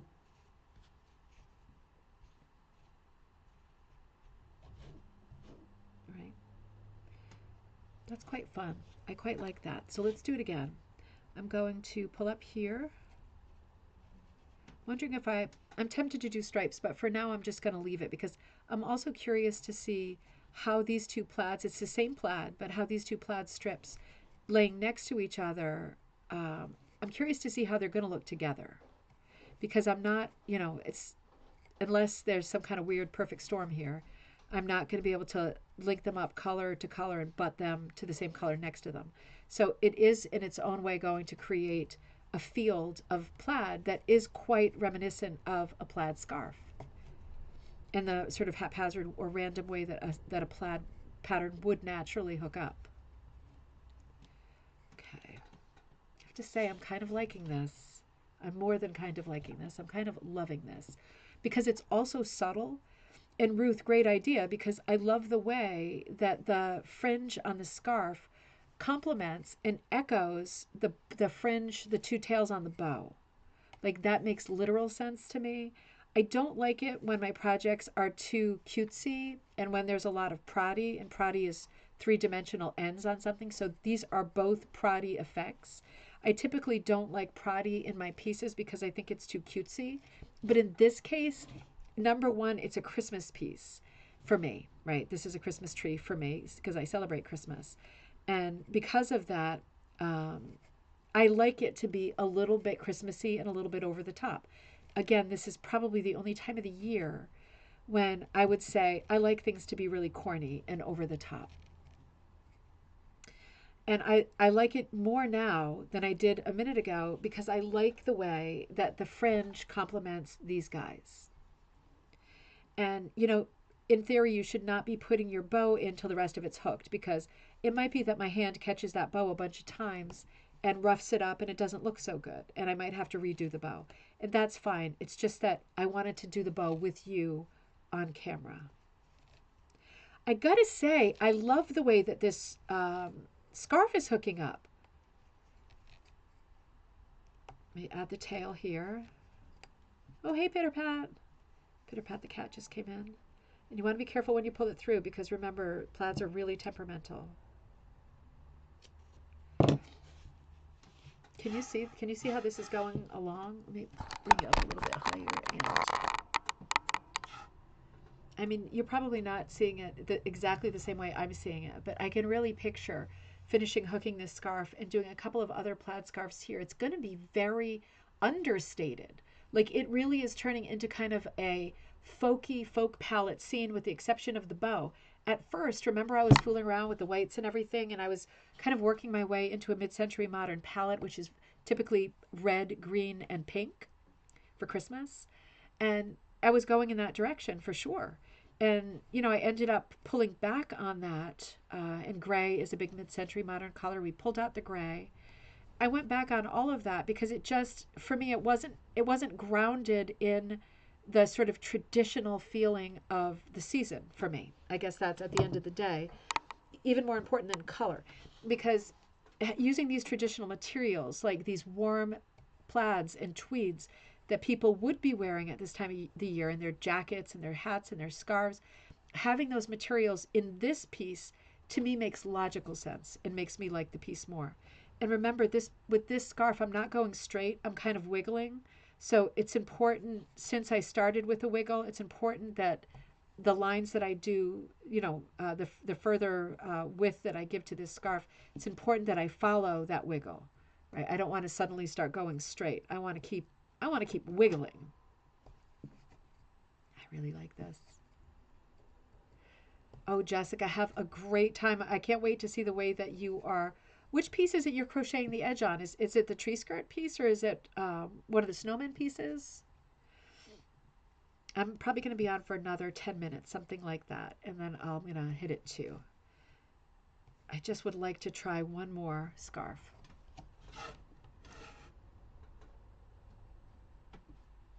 Right. And if you picture that dark material under there, this is going to be really pretty.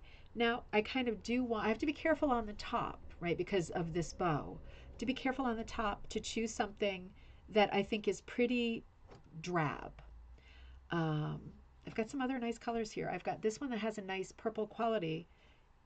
That's drab and it's a little bit purple. It might be that I want that. I think I do want that because most of the purple is down here, right? Purple gets heavier to the bottom because of the shape of the tree. If I have a plaid with blue, gray, and a little bit of purple up here, that's probably the right place for purple. Let's do that. And then I'm going to hit it. This is what the back is looking like. You see those little sprays of white? They look like real little snowflakes. I'm going to be careful not to catch those on my combs, right? Because my comb would rip those right out. I just did a video, I think yesterday or the day before, on using press and seal to protect the back of my piece that I'm working in paisley, that it's all gravy. I use the press and seal a lot for that reason, because I don't want to rip out stuff that I've done. Going to get the machine out again. Now that I know that I successfully used that number 5, I'm going to do it again. I like the dimension of that scarf. I like the way it's coming out. I like the way those colors look next to each other. In this case, because this is called a window pane plaid, it's equal, right? So it's not like one way it's different than the other. There's a lot of color change on both sides. There's actually more color change on this side. I'm going to do this side. There's color change there too, but this one has a little bit more, so I'm going to go for this. And this is going to form a nice pattern too. This is more of a regular pattern than the scarf that we just saw, but I think it's still really pretty. It's different, and I think that little bit of purple is going to help.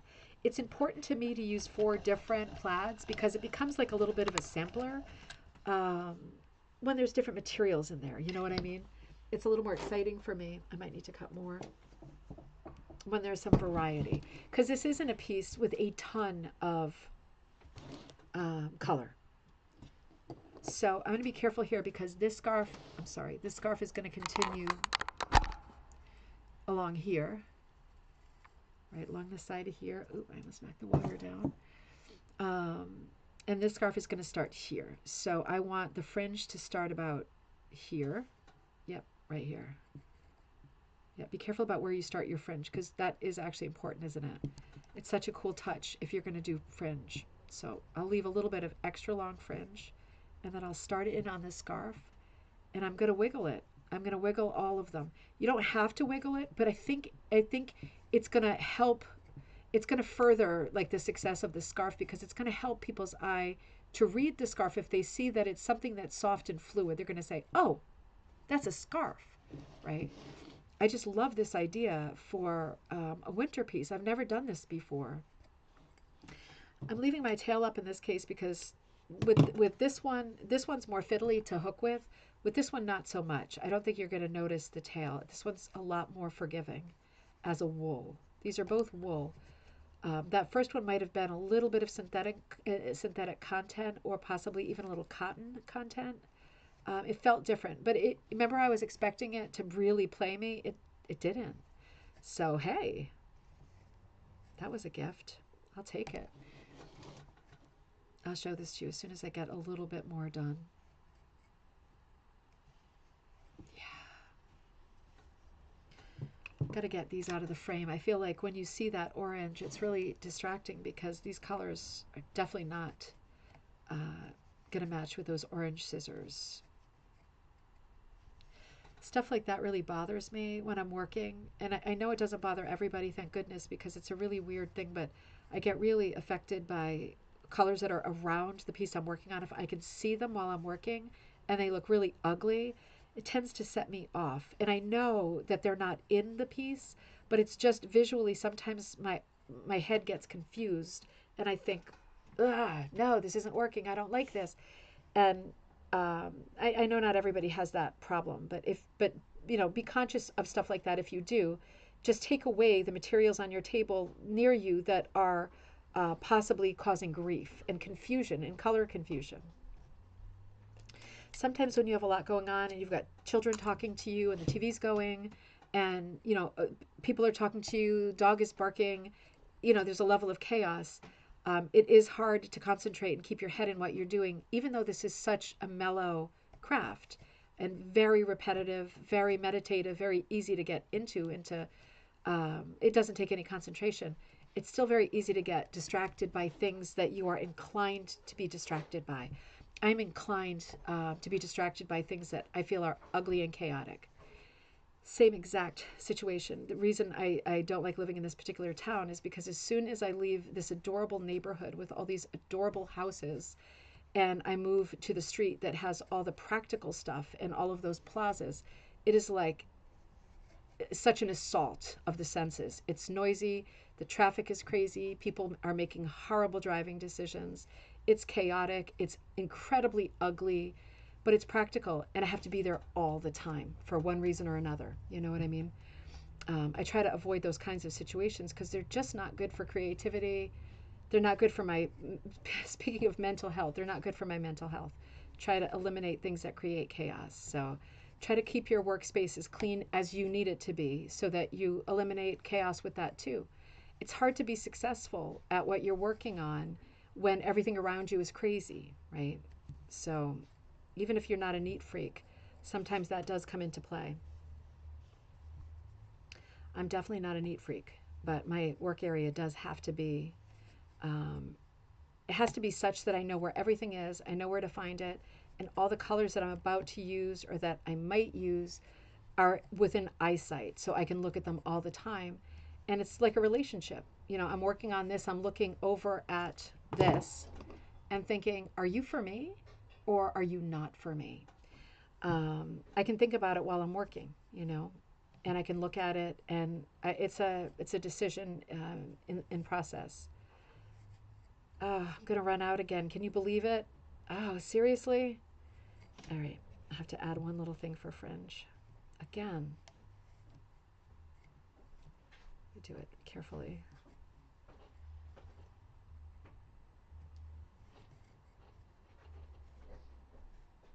There we go.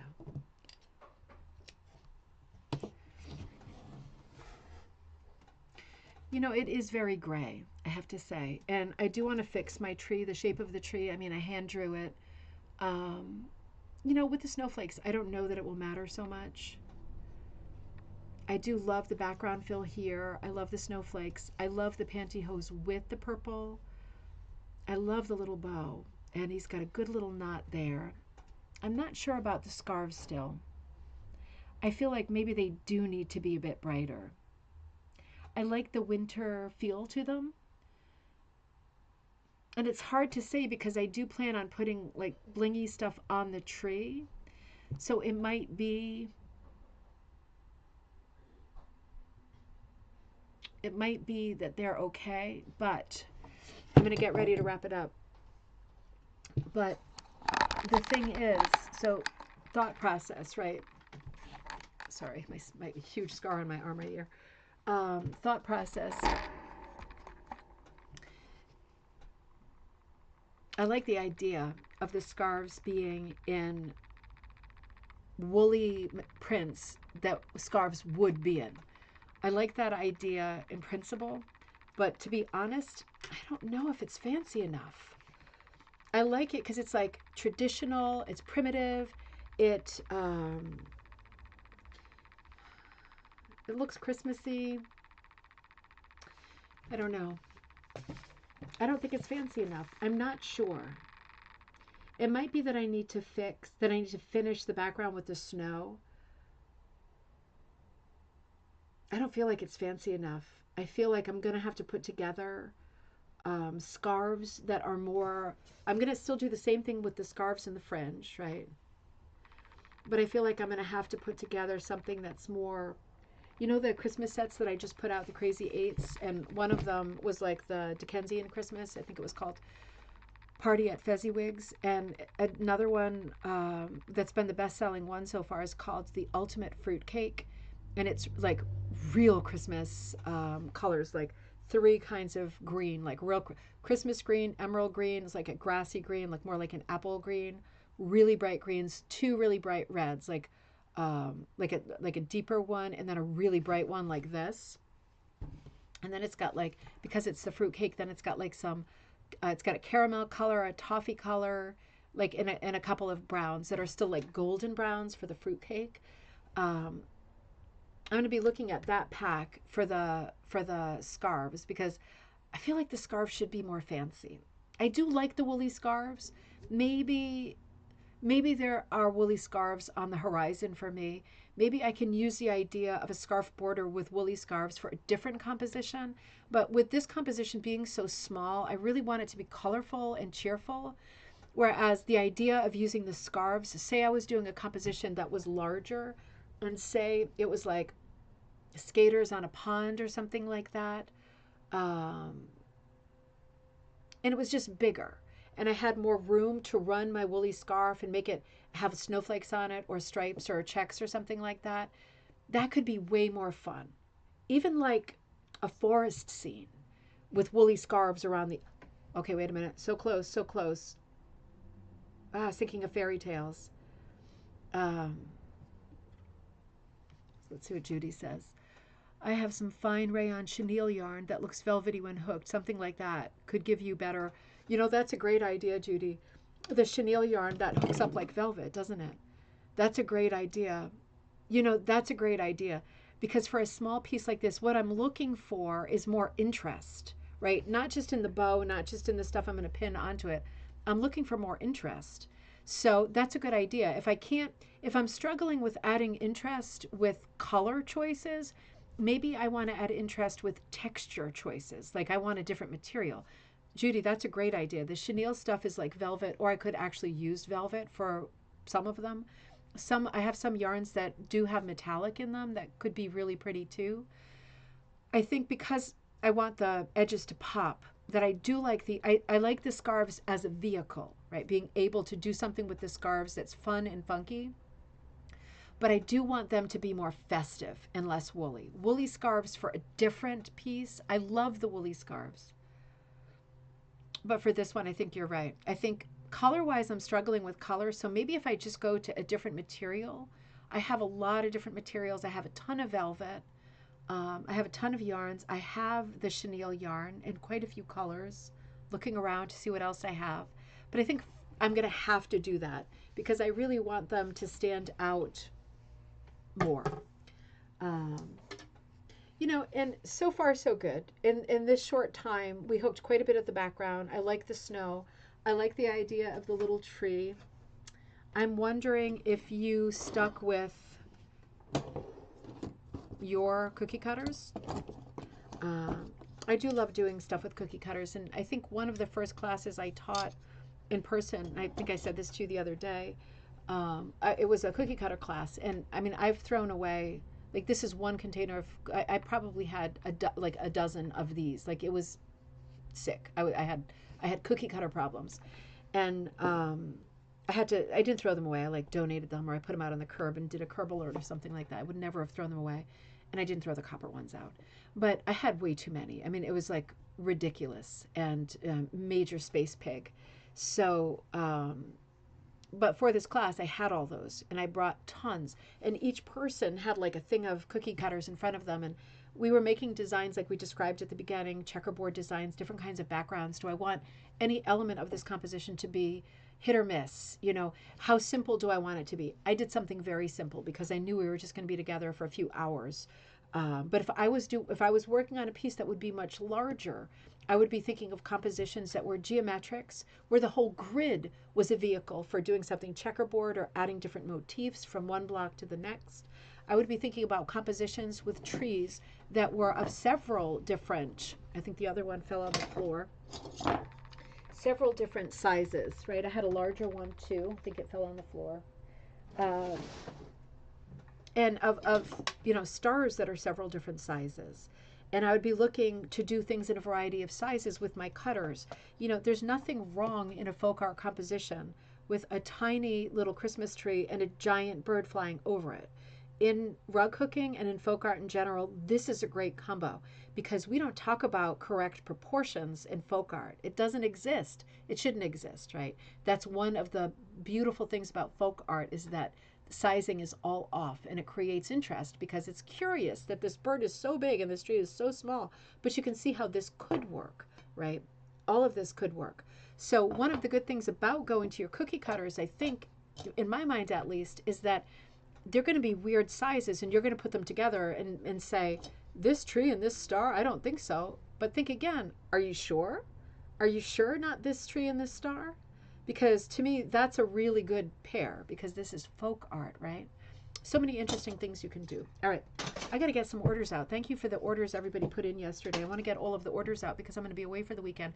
Don't forget about Magpie Times. It is there now. The link to it is in the Facebook group. I also posted it on the YouTube channel as a post, right? If you're subscribed to the channel, it is out. It looks amazing. We will do an article on Magpie Times coming up, I promise. In the meantime, it was so great to spend some time with you on International Rug Hooking Day. Give me a hug. Happy Rug Hooking Day. Hopefully we'll be together soon in person.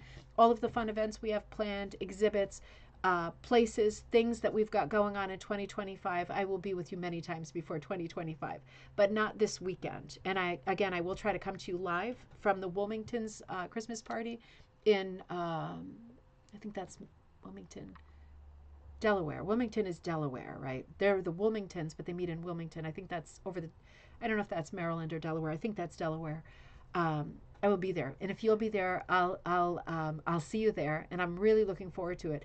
And I will put as much content as I can up between now and the show next Monday, coffee time, as I can, without again being like creepy and obtrusive at a Christmas party. But I'll try to record some stuff that people are working on, at least for a great post, so we have something to talk about. And in the meantime, everybody, happy International Rug Hooking Day. Thank you. And yep, Magpie you can order in the UK, so it'll come straight to you locally. The shipping will be whatever it would be for anything else, which I think is great. Thank you all for coming. It's a lot of fun. This video will be up there for people who are working during the day and want to fool around later. It'll still be International Rug Hooking Day. I will see you all on Friday, if not sooner. If you need me in the meantime, ribboncandyhooking@gmail.com. I will be there. Remember Shannon's book. Remember Magpie, the next issue is Busy Bees. Be thinking about your bees. I am going to put out a challenge that's a bee-related challenge. I'm going to do that in the next couple of days. So if you want to work on part of the challenge, that will be one of the articles. If you're at a kind of a dead end thinking of bee stuff to put into the next Magpie, I'm going to put out a challenge pattern, and you could put that in there, and that will turn into an article for Magpie. So be thinking about all the fun things on the horizon, and I will see you next Monday for coffee time at back to 11 a.m. Eastern Standard Time. Have a great day, everybody. Thanks for tuning in and spending